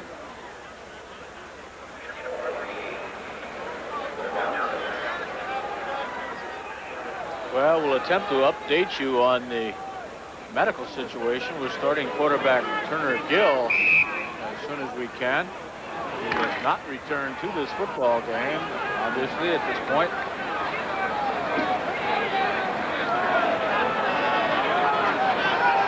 Time has now run out, and Leschuk will will punt the ball away.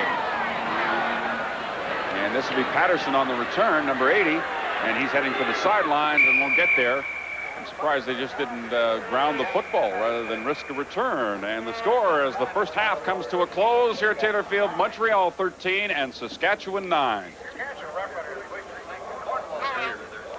Well, with me on the sideline, veteran offensive guard Lloyd Fairbanks out of Brigham Young, played at Calgary, now with Montreal. I know you have to be enjoying 1985, Lloyd. Everything's come up roses for you guys. Well, so far, right now we're in a dogfight here, but prior to this, everything's come up good for us, and you know, everybody's been working well together, and we're really happy with it.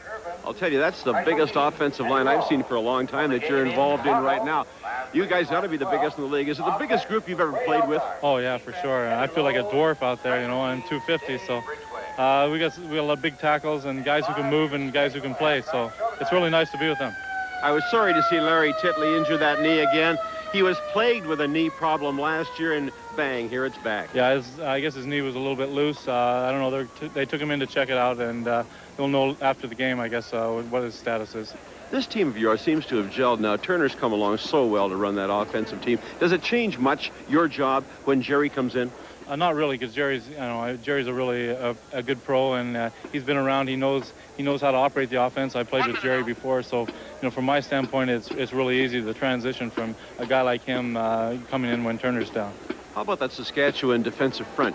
You're going up there nose to nose with them. How tough are they? They're coming hard tonight. They're throwing a lot of stuff at us, and they're teeing off because they know this is a big ball game for them and a big ball game for us. So they're coming after us. Are they doing anything to surprise you? Nothing really to surprise us. Just good hard-nosed football. I'll tell you, the way you guys have started, if you can stay away from that rash of injuries like you hit there in the first half, it could be a real banner year for Montreal and get all those fans back. Oh, we hope so. We got to get through this one though first. Okay, Lloyd. Okay. Best of luck in the second half. Thanks very much. Okay. We must also remember that they're having babies like crazy in that town and having lots of fun, those Montreal Concordes. I think they've got a good football team, but they're in it for a tough second half. Well, the score is 13-9 here at Taylor Field. This is CTV's Friday Night Football. Jay's main.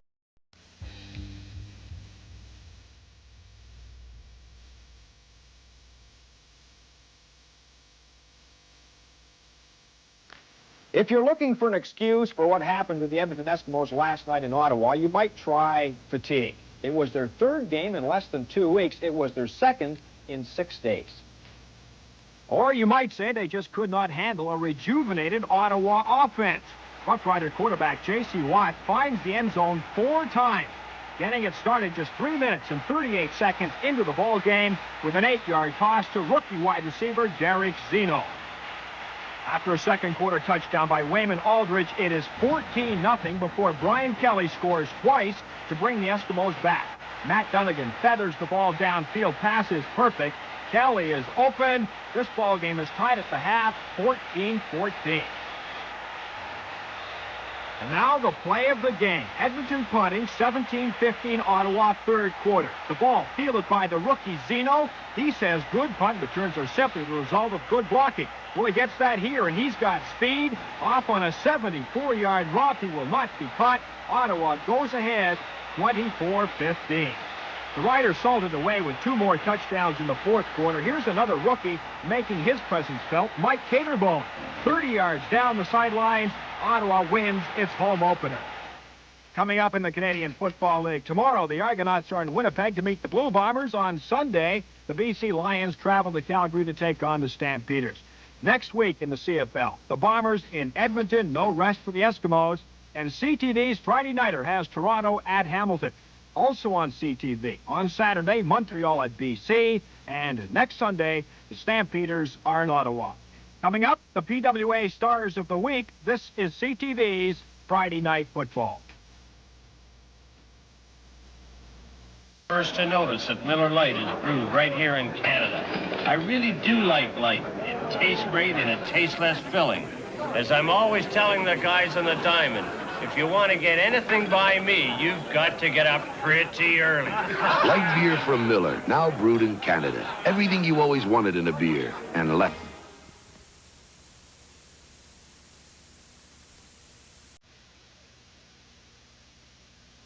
Performance against the Eskimos. Condredge Holloway wins offensive start and the game against Saskatchewan with a gritty individual effort. Welcome to Pacific Western Airlines Stars of the Week in the CFL. Tonight, the Lineman Star of the Week is the subject of our CTV profile. BC Lions' James "Quick" Parker was at his harassing, unpredictable best against his former teammates, the Edmonton Eskimos. James roamed the backfield at will, upsetting the blocking, creating confusion, and sacking quarterback Matthew Dunnigan twice. Parker's relentless drive was a key factor in the Lions' 25-10 win.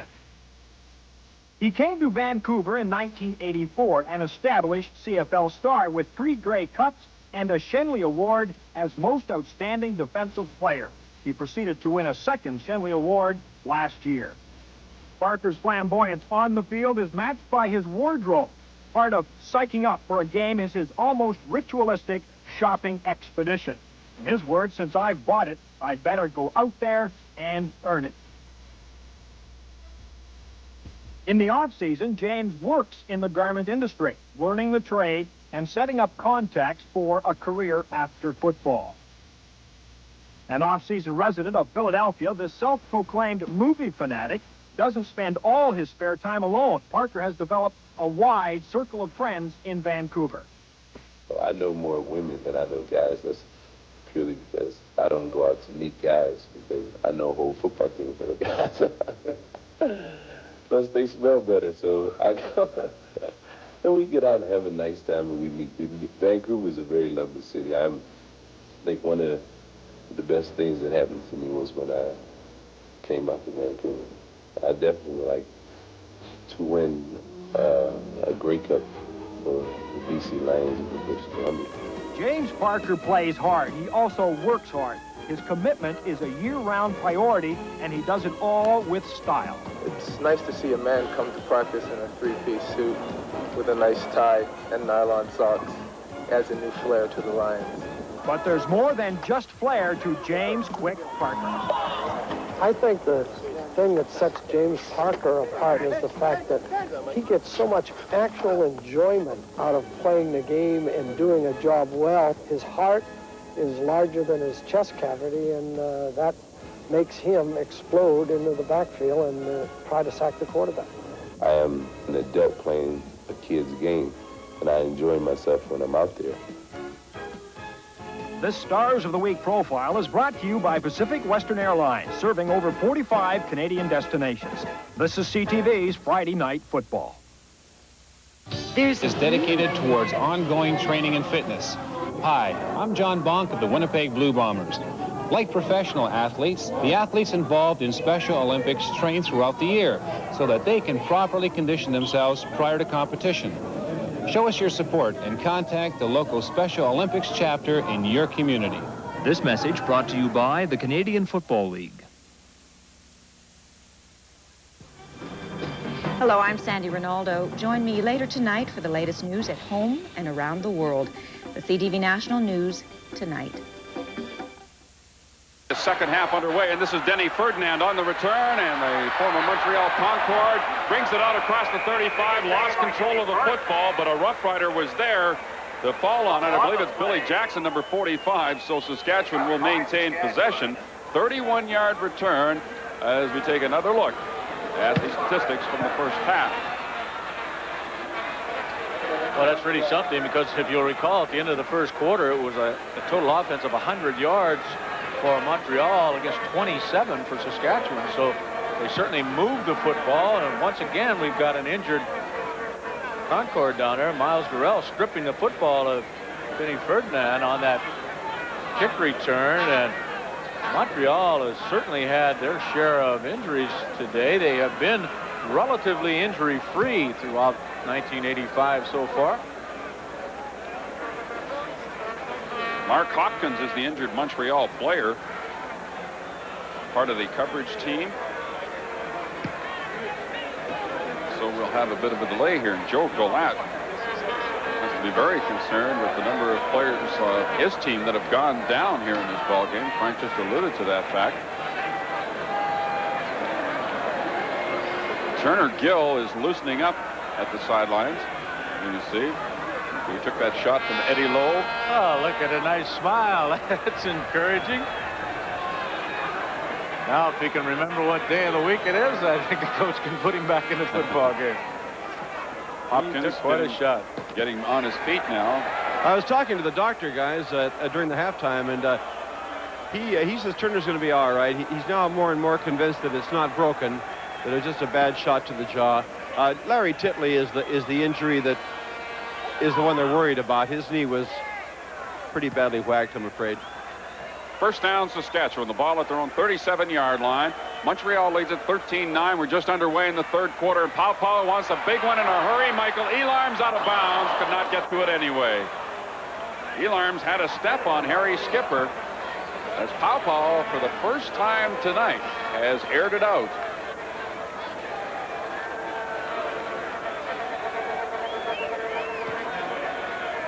Well, this ball is obviously thrown out of bounds, but Elarms uses that great speed. He certainly was open for a moment there. If Joe could have thrown the ball about 3 or 4 yards to the left. Look at Joe's stats for the evening. 20 out of 27 in the first half. Excellent at the short passing game. Pau on second down. Get away from trouble, Joe, and throw an interception. He does to Ken Shanconi. Big return here. Shanconi with his second interception of the season and the second for Montreal tonight, a 25-yard return. And he takes it back to the Saskatchewan 25-yard line. And Joel once again just threw the ball behind the receiver. There was pretty good pressure by Rocky, number 99. He had to step around him, but Elarms came to the inside, and Joe threw it to the outside, the wrong jersey. Montreal came into the ball game with only 1 interception in their first 2 games of the season. Turner Gill back at quarterback now. Wayne Wilson is met as he was coming back inside. Cedric Kelly, I believe, was the man who met him almost head on at the 23-yard line. Pickup of a couple. Second down and a little less than 8 yards to go as you get a look at Cedric Kelly playing in his first regular season game for Saskatchewan, replacing the injured James Capers.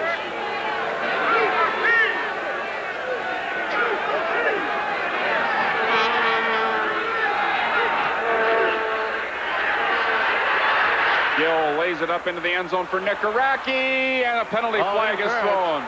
Eddie Walker jumped up in front of him. And I'll bet you, Dale, that Freddie Fleming, our ISO director, will have that one picked out for you. He always does. There you go. Bring it back. Way to go, Fred. Big Nick just using that long loping stride to get behind really the only newcomer in that defensive backfield for Saskatchewan. Eddie Ray Walker, number 2. Interference is called against him. So the Concord will have first down on the 1-yard line. We're only a minute and a half into the second half. Montreal threatening.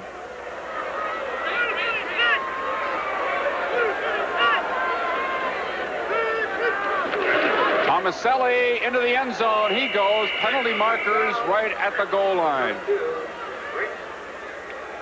Offside, Saskatchewan. The touchdown stands, and the Concord increased their lead to 19-9. Rich Tomaselli. Pretty good block by Jeff Patterson, the wideout on that play. It's a little different. One of only 2 new players starting for Montreal offensively this year. The other, of course, Mike McTagg. They're neither of them rookies, though. McTagg with a lot of CFL experience, and Tomaselli was with Houston when Joe Galat was the assistant coach there. Roy Kurtz now to convert the touchdown out of the hold by Jerry Titilio, and the Montreal Concord have taken a 20-9 lead over the Saskatchewan Roughriders. And we'll be back to Taylor Field in just a moment. To the outside, blocked by Jeff Patterson, and Montreal gets a big break, and they score. I wonder how Al McCann is doing over on the far side of the field. I'm doing fine, Frank. We got you. We got you, Al. I was sitting enjoying your dulcet tones. Sure. Tough job you got down there. The Riders pull a reverse. Stu Fraser taking the handoff from Denny Ferdinand. Ran all the way across the field and stopped short of the 25-yard line by Andre Francis. We caught you, partner. Next thing, he's going to be up in the stands playing with the beach ball. No, I'm sitting watching the pictures, gentlemen. How about that? Another injury. I don't think I've seen a game for an awful long time where one team had so many people go down. That's Frank Kosick, the former Calgary Stampeder linebacker for the Concord. And once again, this time in knee. Joe is probably wondering what's going on out there. I believe Kosick was shaken up earlier in the ball game and had to be attended to. As you can see, checking that right knee. Gets caught in the traffic here.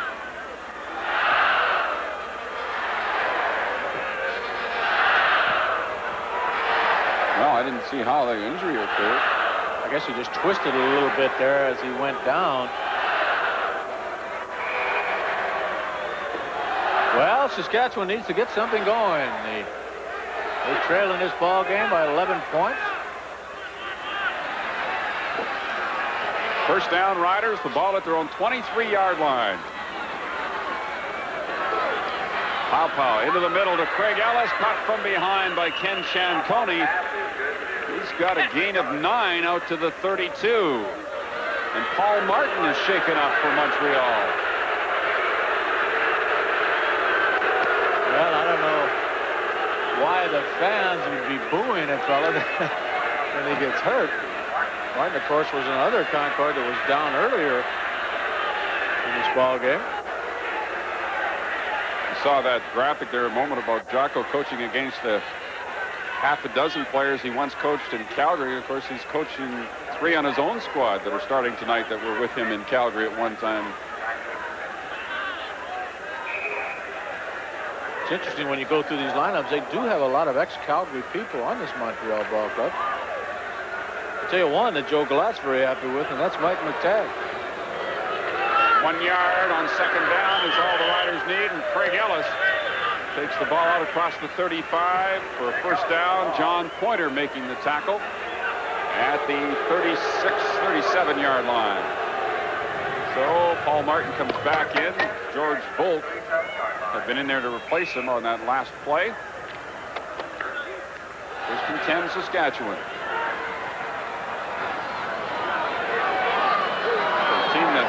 Up over 1,000 yards in the first 2 ball games. They struggled tonight offensively. Craig Ellis now finds a good opening. Some nice running out to the 45 for a gain of 8 yards. There's a penalty marker down. I think Rocky was offside. Steve Rocky, 99.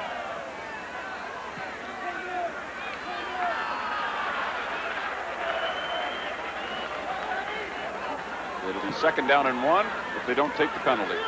Watch Rocky now, right at the bottom of your screen there, number 99. He's a little bit tentative. He's actually moving backward when the ball snapped. Watch what happens to him. Offside. He kind of gets Montreal, blocked. 99. Declined. Second down. You got to know where you're going. Second down and 1. Penalty decline. Ball at the Saskatchewan 46.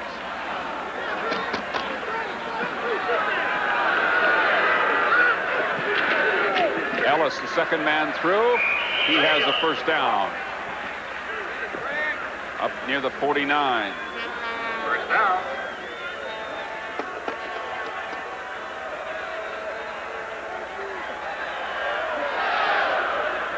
Paul Gray, 42, the linebacker, was really destroyed. Looked like Roger Aldag, number 44, blew him back out of there.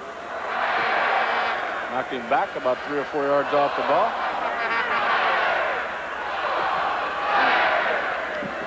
Halpa on first down finds Ray Elgard, and he knocks 3 Concordes down. And then he fumbled the ball, and Montreal has got it.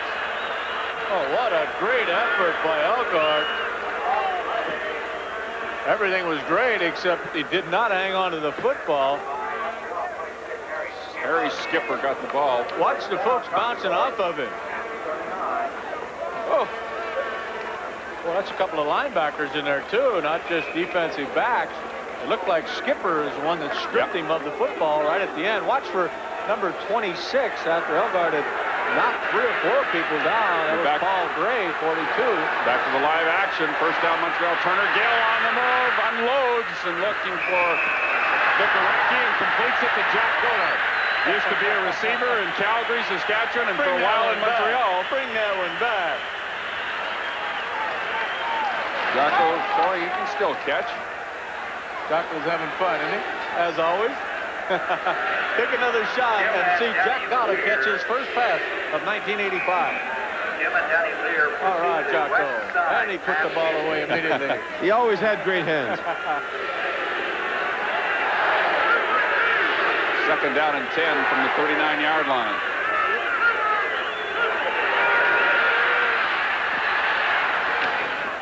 Intended for Tomaselli, incomplete. Another penalty flag down, holding the call against Montreal, but they'll decline that and force them to punt. Eddie Lowe providing the coverage on Tomaselli. And Mike McTagg will kick. Just over 10 minutes remaining, third quarter. Define. Third down. You know who that is on the sideline there? That looking right there in the white sweater. Just look at that face. You got to know it's Joe Galat's son, Joe. And he's happy. Nice young man. He has the same manner as his dad, doesn't he? Does he ever?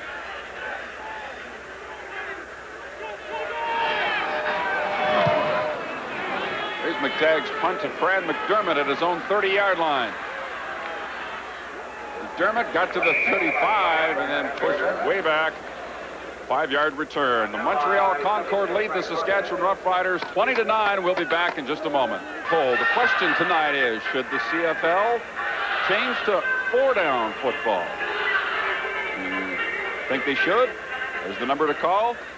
If your answer is no, there's another number to call, and then also there's a number to call in British Columbia. And again, 50-cent service charge.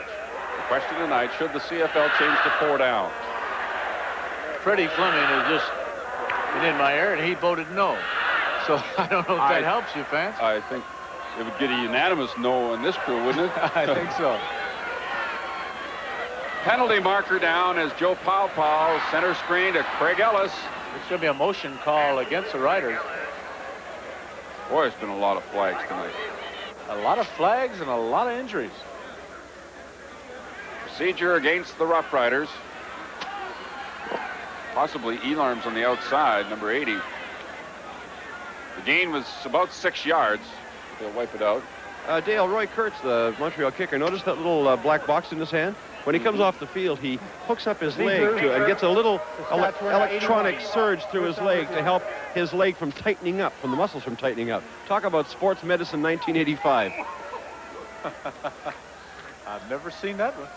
Must work. He's, what, 6 for 6 in field goals this year? It's working anyways, right. Yeah. First down over again. 15 yards to go. Shotgun formation from the 30-yard line.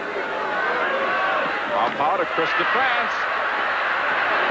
43-yard line. Be 2 yards short of the first down. Making the tackle, John Pointer. And both of those inside receivers for Saskatchewan, you want to tackle them, you better have help. Yeah, that's for sure. Ray Elgard and Chris DeFrance. Big targets for Joe Powell to throw to. And Elgard has 5 catches, I believe, over the evening, and that's the 5th for DeFrance. So major contributors in Joe Powell's passing scheme. Second down and 2, and they still go with the shotgun. The middle to Elgard, hit immediately. Incomplete pass. Good defense by Ken Shanconi. It'll be third down, and the punting unit comes on. Watson Coney, 75. He can really stick. Dale was talking earlier about how much stronger he is this year after some great weight training in the offseason. That's the best hit I've seen anybody put on a Ray Elgard.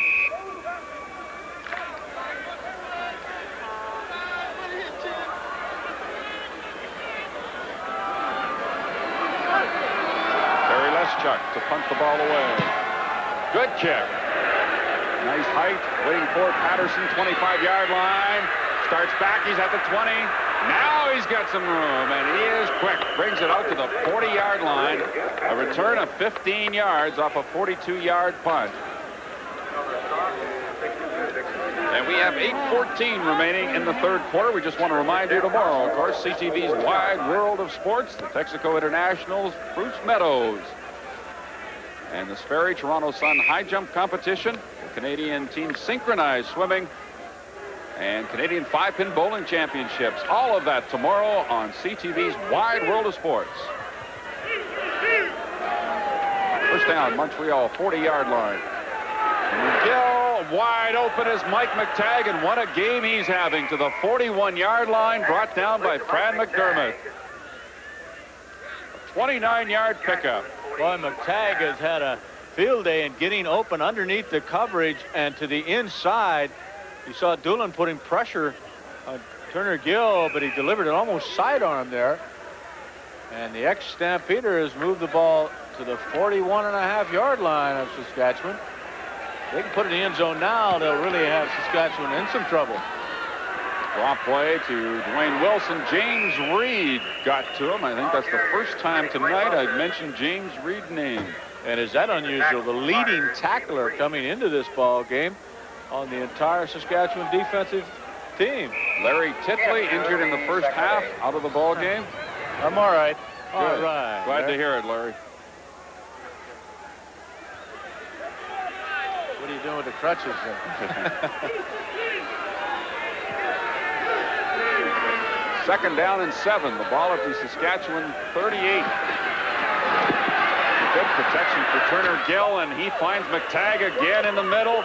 Fran McDermott making the tackle. Another first down for Montreal.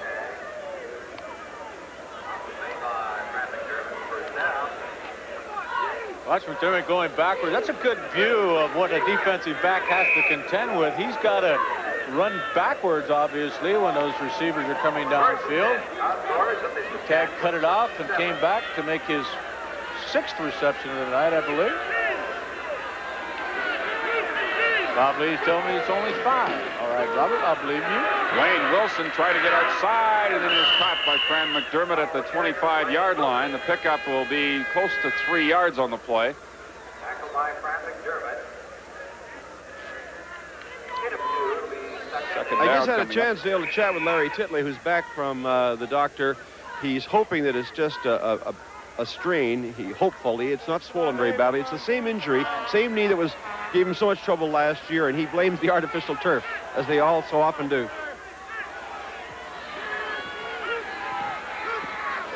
Second down and 7. Big rush on Turner Gill, and they bring him down. Billy Jackson back at the 41-yard line. That is a big defensive play by Billy Jackson, a loss of 16 yards. Well, Saskatchewan came into this ball game with 8 sacks, second only to BC Lions, and they had another one there, probably the most important of the year. They get him back out of field position. There's a holding call against the Concorde, but obviously that will be refused. They may try a field goal. They would have to come from about 49 yards, so that's certainly possible. Yes, Kurtz is in the ball game. This will be a 49-yard attempt, which would be his longest of the season. Let's see if that electronic leg works from that far out. Jerry DiTilio doing the holding. Kurtz has yet to miss this year. He's got the distance. It is wide to the right.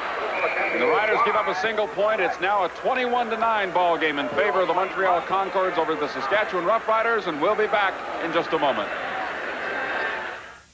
Third quarter, Saskatchewan Roughriders are 1st and 10 at their own 41-yard line.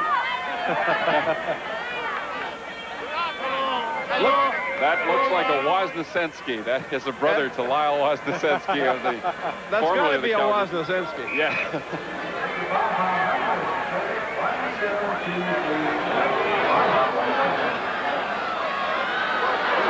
Foul going deep for Elam's wide open, and he missed him. Joe has not thrown the ball that well, Dale, when he's delivering it for more than about 20, 25 yards. He has been very accurate on the short stuff. Craig Ellis coming out of that backfield has had 8 catches, but it has not been effective, as we've said, to getting the ball in the end zone. 3 field goals tonight by Dave Ridgway, all the scoring for Saskatchewan.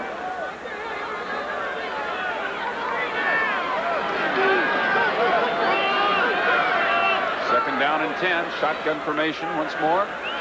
Hop out, short to Ray Elgard. He's got enough for a first down, and he's driven back, and we'll see where he gets the spot now. I think it'll be all right. It's going to be very close, but he does have the first down, I believe.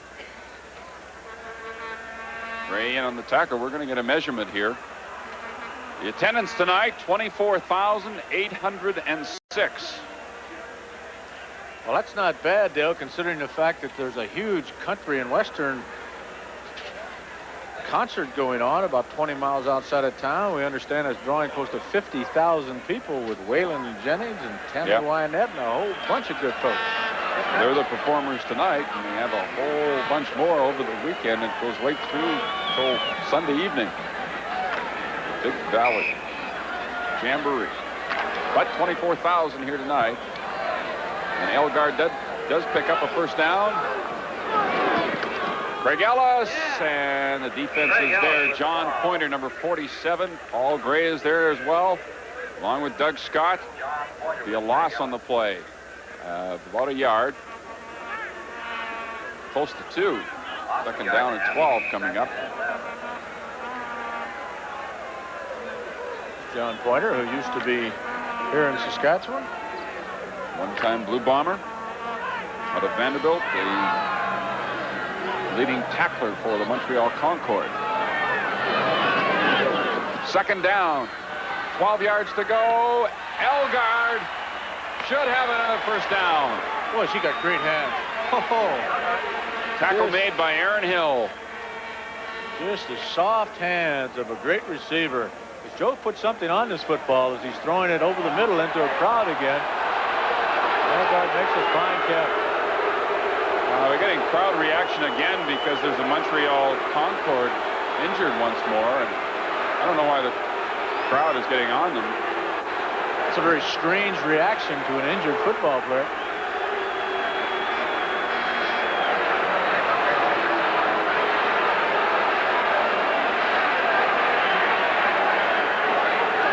I think, gentlemen, the fans' reaction is triggered by the fact they think that Montreal are faking some of these injuries, which, of course, is not the case.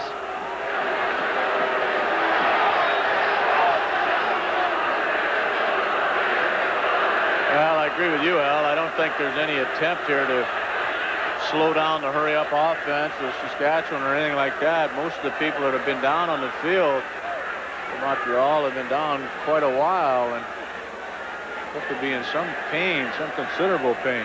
It's very nice to see Turner Gill back in this football game. I was really concerned about that injury, and take a shot like that up in the neck area. Once again, should the Canadian Football League go to 4 down? There's how you register your vote.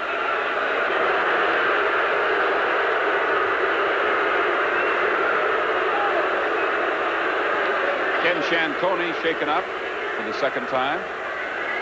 Now leaving the playing field.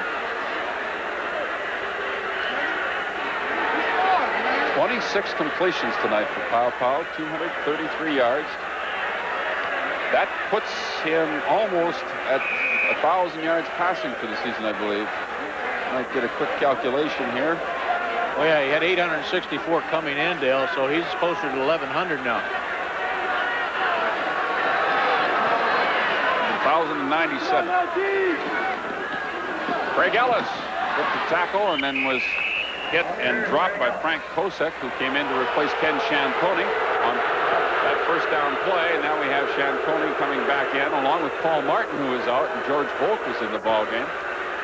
Ellis getting the ball to the Montreal 44, a pickup of 3 yards. It'll be second down and 7. That's pretty good run defense, isn't it? 6 carries, 22 yards.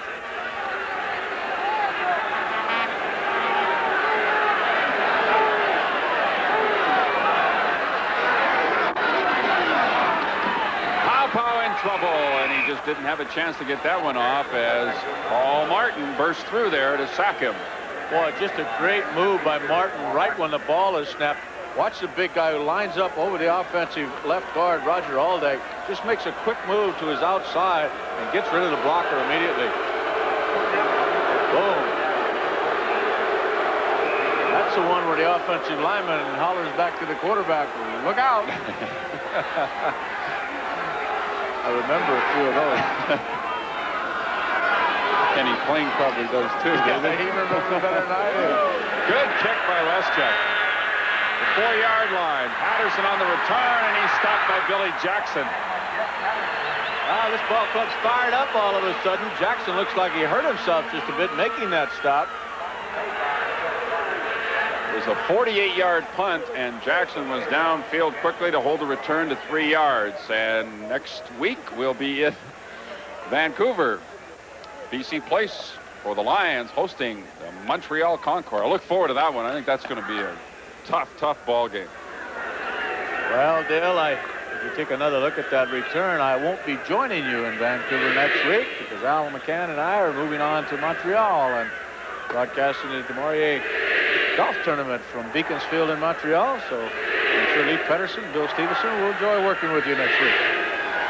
We'll be on the air Saturday and Sunday next week with that golf tournament. You'll see all the major money winners of the LPGA. Should be an exciting tournament.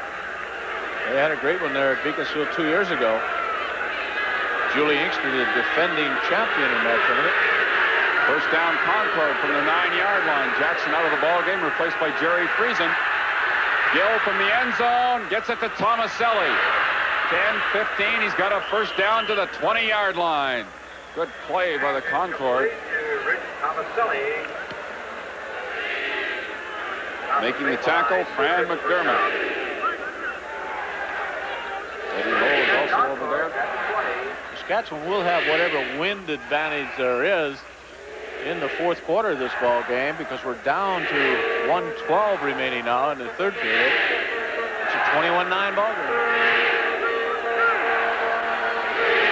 First down from the 20-yard line. There's Gill, Doolin chasing him. Great speed by Turner Gill. He's got another first down out to the 33-yard line.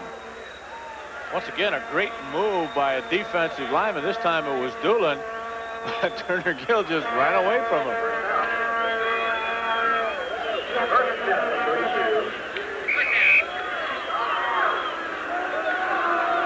Mike Washburn now in the ball game at those receiver spots, number 22, flanked out to the right side. Here's Dwayne Wilson. He's out across the 35 to about the 38-yard line.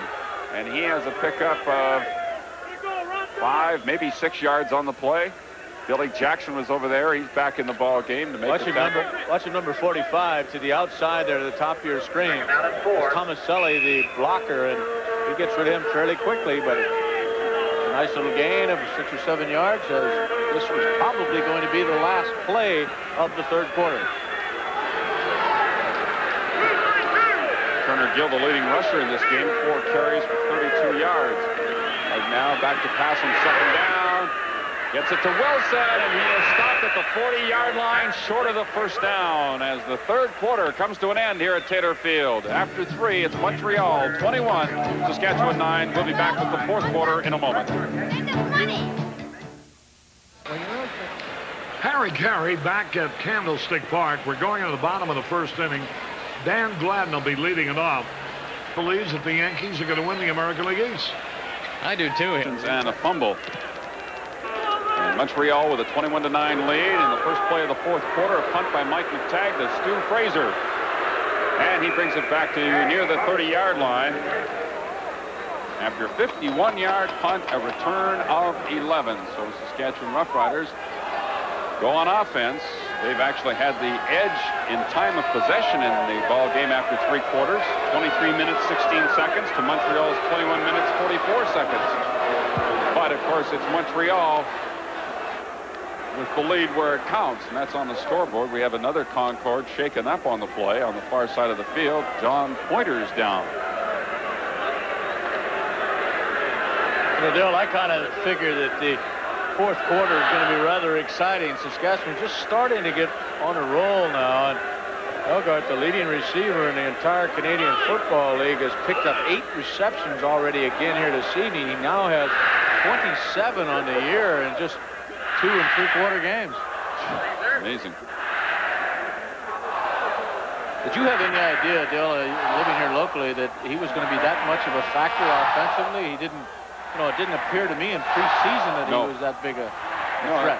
Actually, Jocko maintained all the way through preseason that they just wanted to get the ball more to their wide receivers, and I'm not so sure that it's just the way things have worked out, that the guys on the inside, especially Elgard, have been the open receivers time and time again. The outside receivers have not been factors at all in this ball game. For either team. No. Mike Collymore, I don't believe, has caught a pass yet, has he? No. Craig Ellis catching that one and picks up about 3-4 yards. Got close to the 35-yard line, so it's a gain of almost 5. His 9th catch of the evening. It'll be 2nd down and 5 for Saskatchewan.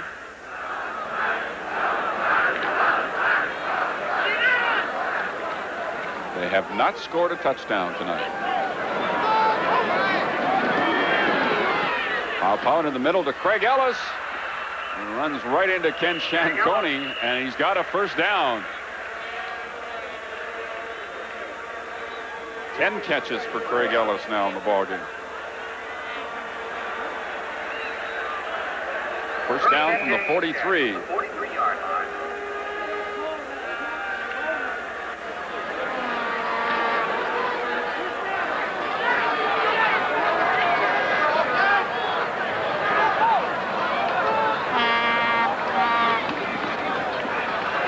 Paw putting it up deep for Michael Elarms. He's got him inside the 25-yard line. A big play for Saskatchewan's offense, their biggest play of the night. Interesting, too, Dale, because the Montreal Concordes were in a zone defense, dropping back, looking for the deep throw. Harry Skipper just didn't get back far enough. Alarms with that great speed, a 47-yard gain. But you'll see the defensive backs all getting back there. It was not a bad pattern for them, but Alarms just used that speed. Watch it. Well coming back. Oh. He just blew right by everybody, and a perfect throw, as you said, by Joe Pow. And all of a sudden, Saskatchewan threatening the 21-yard line. I told you they were going to get going. Pow pumped once, now goes to the end zone for Collymore, and Harry Skipper got there to break it up. Was Harry Skipper ever fortunate on that play, because he did not know where the football was. It was underthrown, as you saw. Well, maybe I was wrong. He looked like he was looking back there. He did know where it was coming from. Skipper number 26, the ball badly underthrown by Pow. It looked like to me that when Joe spotted Collymore, he was so wide open that he just didn't put enough on the ball. That's right. He threw it too quickly. So it's 2nd down and 10 from the Montreal 21. Pow to the 5. Elgard has got it. 1st and goal, Saskatchewan. A gain of 16 yards. Well, he delivered that football, didn't he? Tackle made by Harry Skipper. I said it the last Elgard reception, but watch once again how great soft hands he's got. Just curls to the inside behind those linebackers, and that ball's coming. That ball was really thrown hard, and no question about dropping it. 1st down at the 6. Riders need a touchdown. They haven't scored one in a long time. Craig Ellis stopped after a gain of a yard, maybe 2 on the play, pushed back by Doug Scott, number 70, who got out there from his tackle position. Stu Fraser now coming into the ball game with instructions from the bench. Be interesting to see what Saskatchewan does should they not get this ball in the end zone on 2nd down. They trail by 12 points here.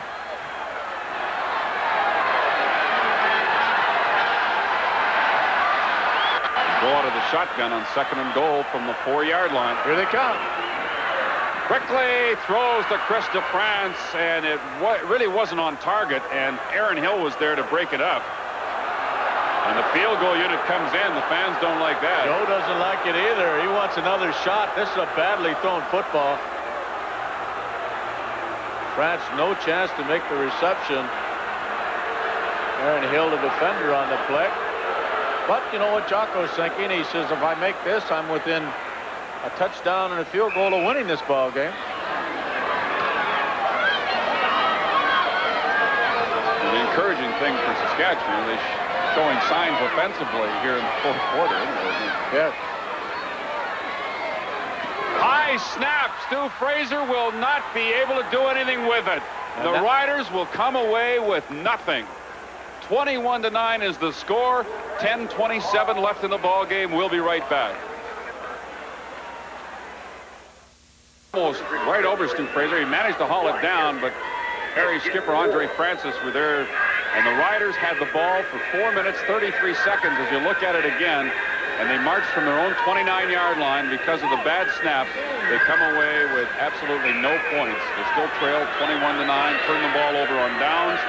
1st and 10 for the Concord at their own 16-yard line. Quickly, Turner Gill tries to go to Todd Brown. And that one really wasn't anywhere near the receiver. That's what I'm trying to see. Larry Tilio with the signals once again. The CFL fan opinion poll. Should the CFL change to 4 downs? And there are the phone numbers for you to vote accordingly. Dale, can we vote without paying the 50 cents? A local call, huh? 2nd down and 10.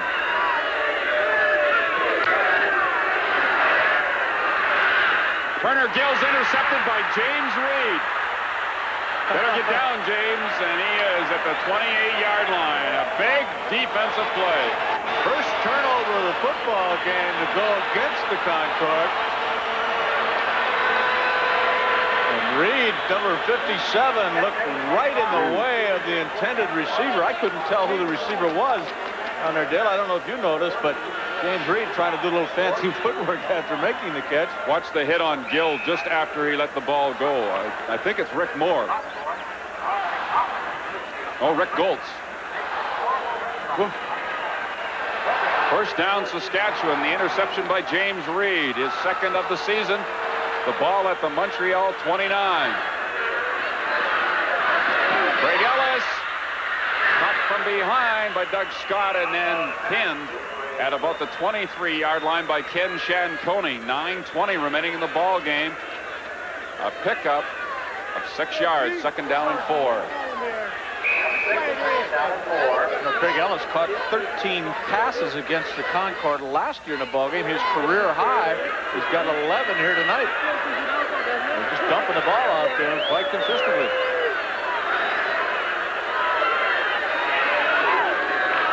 Pound 2nd down, going. What a grab. Ken Moore again. 1st down, Saskatchewan at the 16-yard line.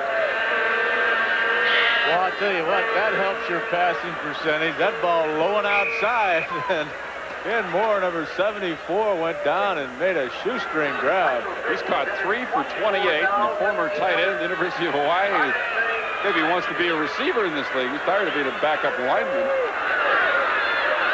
Powell coming back.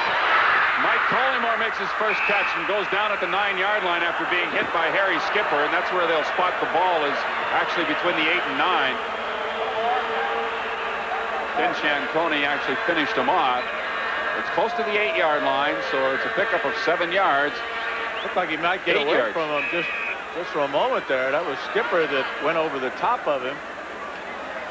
So a very favorable position for Saskatchewan because they actually have 4 or 5 downs now to get that ball in the end zone.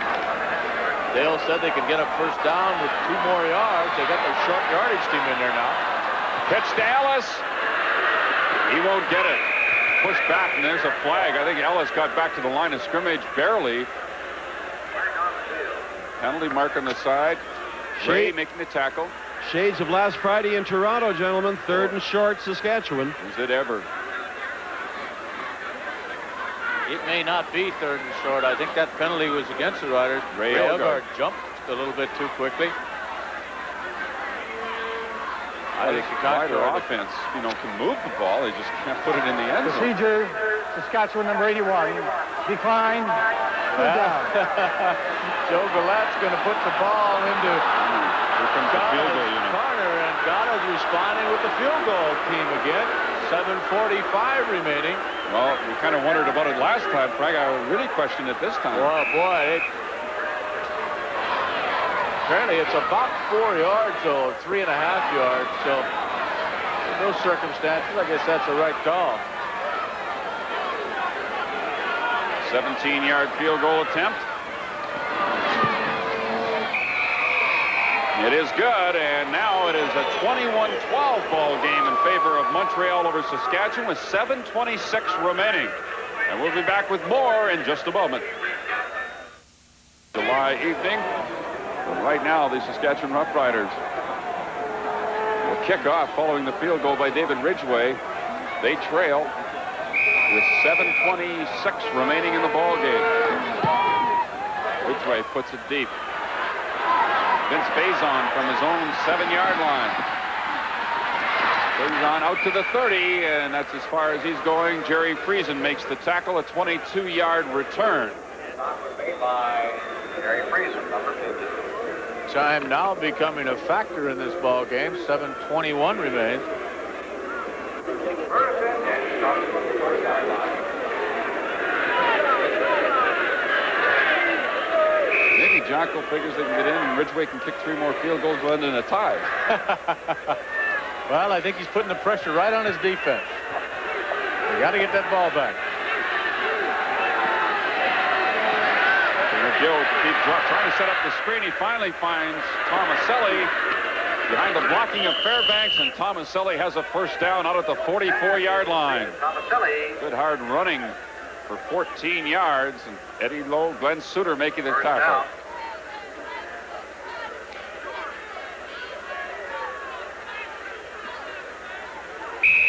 Signals from Joe Galatte once more. Concord will be in Vancouver a week from tomorrow night. We'll have that for you on CTV. That is the initial first down of the Concordes here in the 4th quarter. Won by Tomaselli. They're at their 44-yard line. Gill down the middle. Intercepted by Glenn Suter.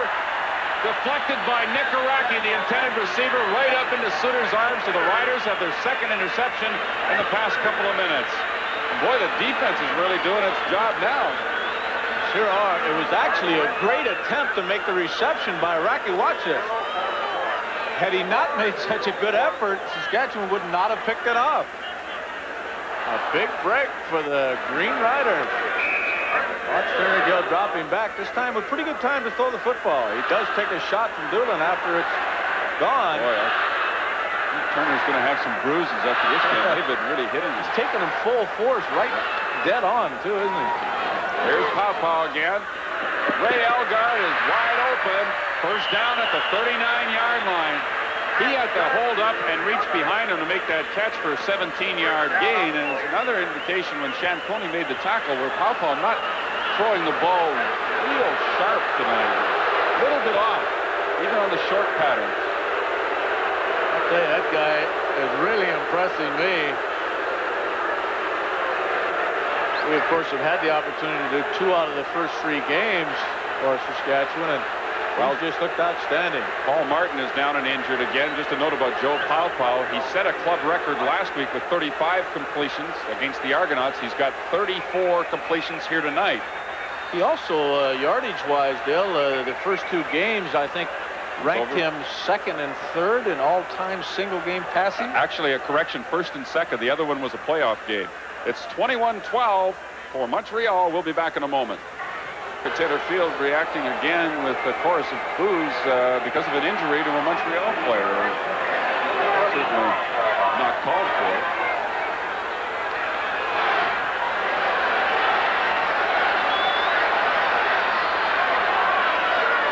First down for Saskatchewan from the Montreal 39. Craig Ellis brings back inside, gets away from 1 man, and then is caught by Paul Gray at the 34-yard line for a pickup of 5. Riders tonight have picked up 21 first downs, 17 of them passing. Dale, the fans are just convinced that Montreal are delaying the game with these injuries. What they don't know, while Paul Martin was down, that wide receiver Jeff Patterson has left the game very quietly with an injured injured foot arch. He'll be out for the rest of the evening, it looks like. Craig Ellis in the middle. It's wide open.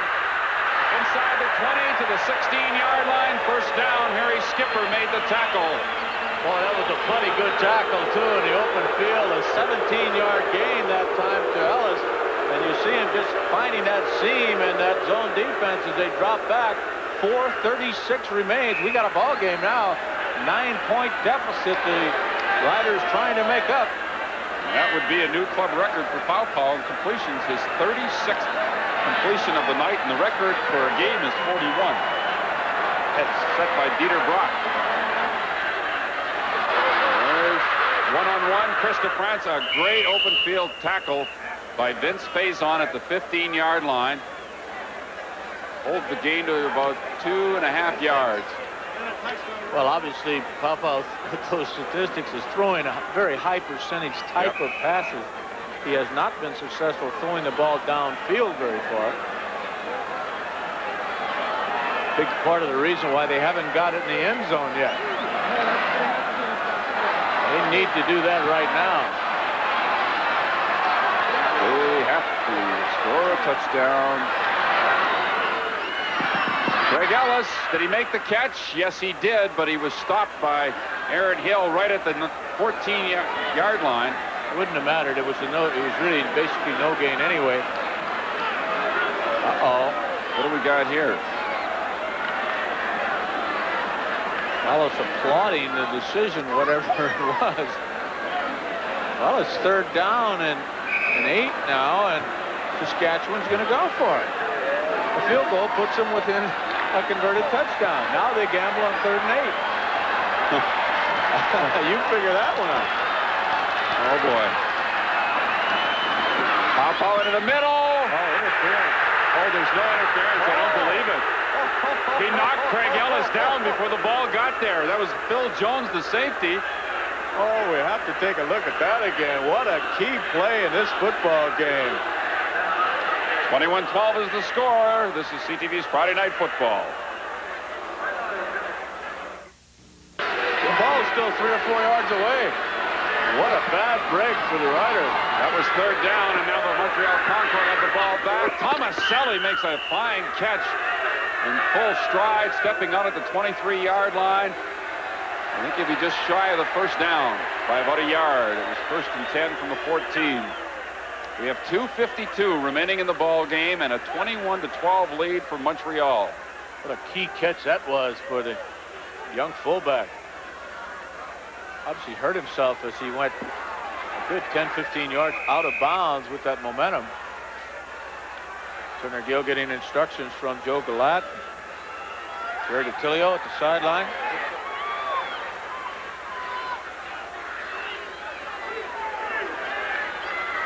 We will have the answer of our fan opinion poll in just a few moments. Thomas Selly taking the handoff from Turner Gill on 2nd down and 1. Looks like he has the first down.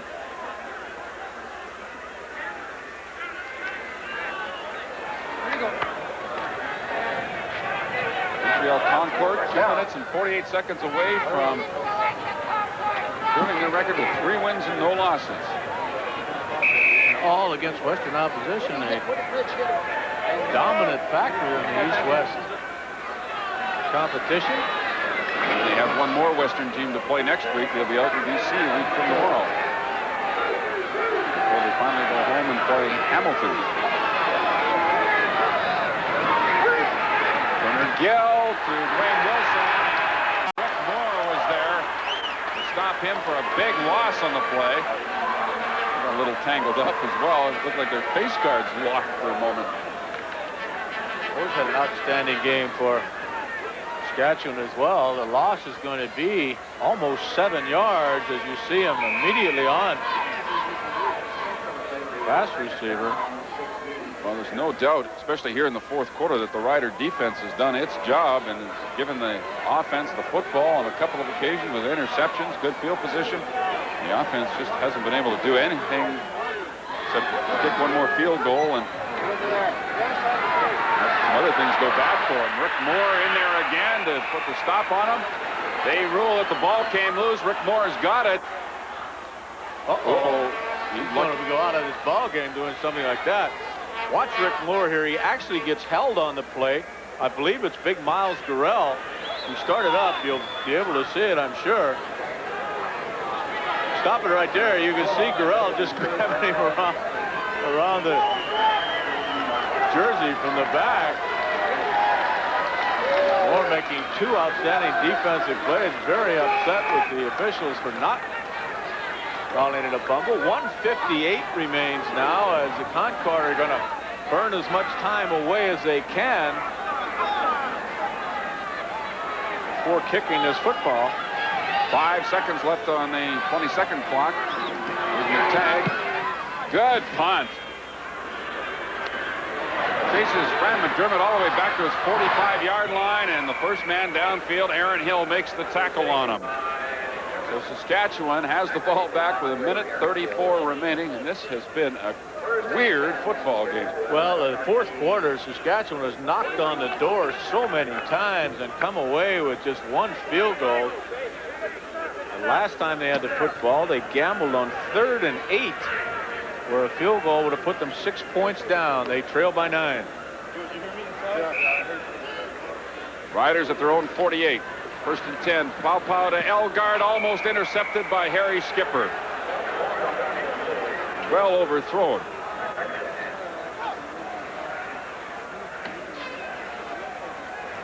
Minute and a half remaining.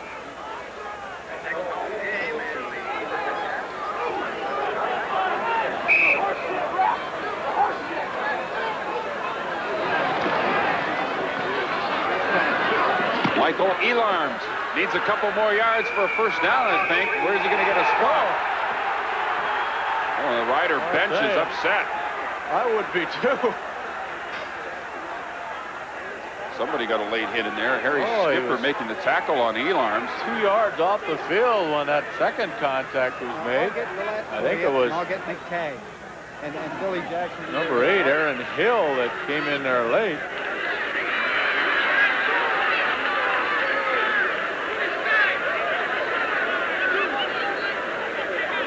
Well, we're going to get the yardsticks brought all the way across the field to get a measurement on this one. 1:23 left in the ball game. 9-point lead for Montreal. Well, it's hard to believe that Saskatchewan could move 52 yards, score, and the Concord give up the ball and have them score again with just that much time remaining.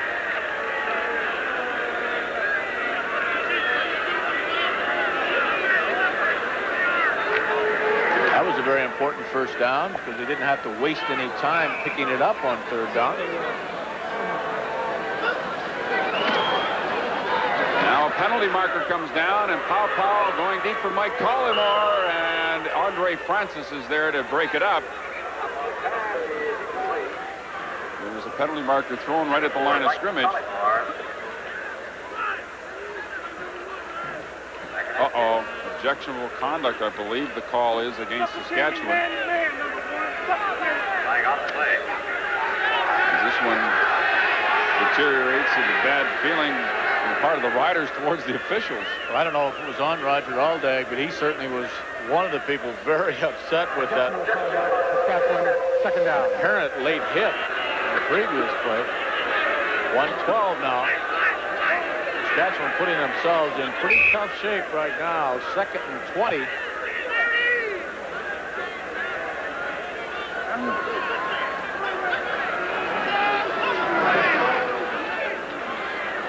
Pow stepping up, guns it down the middle, knocked down by Vince Faison, intended for Ray Elgard.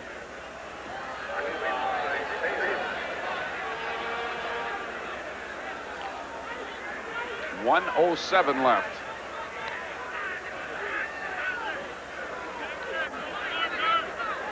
third down now for the Riders. 20 yards to go. They have to get to the Montreal 41 for a first down. I don't know if the fans voted for the fourth down inclusion in the CFL, but I think Saskatchewan fans would vote for that right now. Right at this moment, they sure would.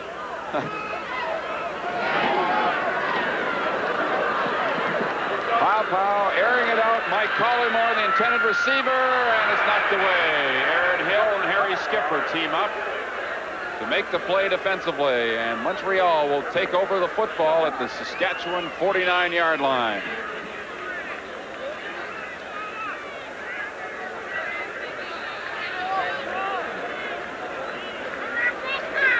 Well, that should do it for the Concordes to pick up their third straight victory of the young 1985 season.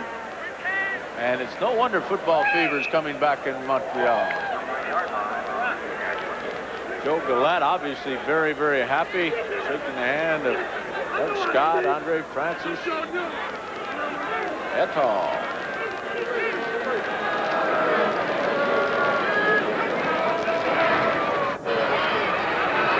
Gill tosses to Tony Johns, who's into the ball game now for the Montreal Concorde, and he gets inside the Saskatchewan 45 to about the 44-yard line. Rick Goltz getting over there to make the stop. Tony Johns, a rookie out of Henderson State, the Concorde first draft choice this year. 6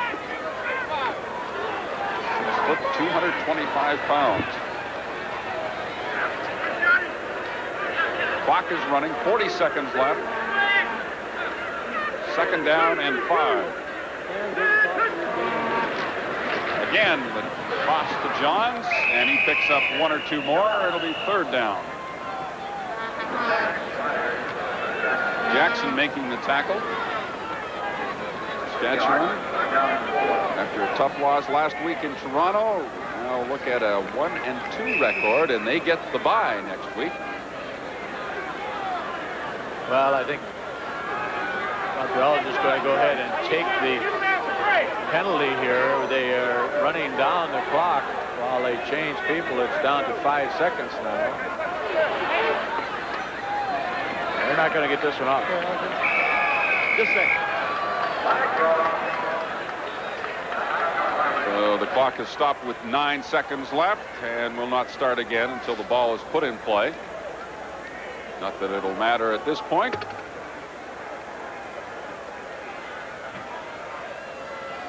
Congratulations, Montreal, third down.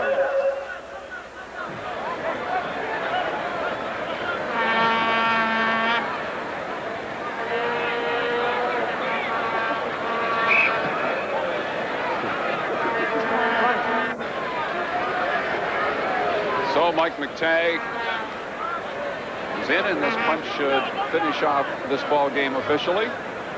Riders have 1 man back. That's Scoop Fraser. Will rush 10, and Mike McTagg will run around and use up more time. Mike, that's no good for your rushing average. And he has taken it down to no time left, and now he just goes down with the football at his own 39-yard line, and that'll do it. This football game has come to an end here at Taylor Field, with the visiting Montreal Concorde defeating the Saskatchewan Roughriders 21-12. And Joe Galette, 3 straight wins to begin the 1985 regular season after going undefeated in preseason. Really, they've put together a fine ball club in Montreal. Well, they came in here last year and took it away from Saskatchewan right in Taylor Field. Montreal obviously enjoying a very nice position in the Eastern Division of the Canadian Football League. We hope that we can get Joe Galette over to the sideline and have Al McCann talk to him. It's got to be a very happy Joe Galette as we turn it down to field level. Even the count of the ball and the strike. Tom Brennan, our Andy Frame man at Wrigley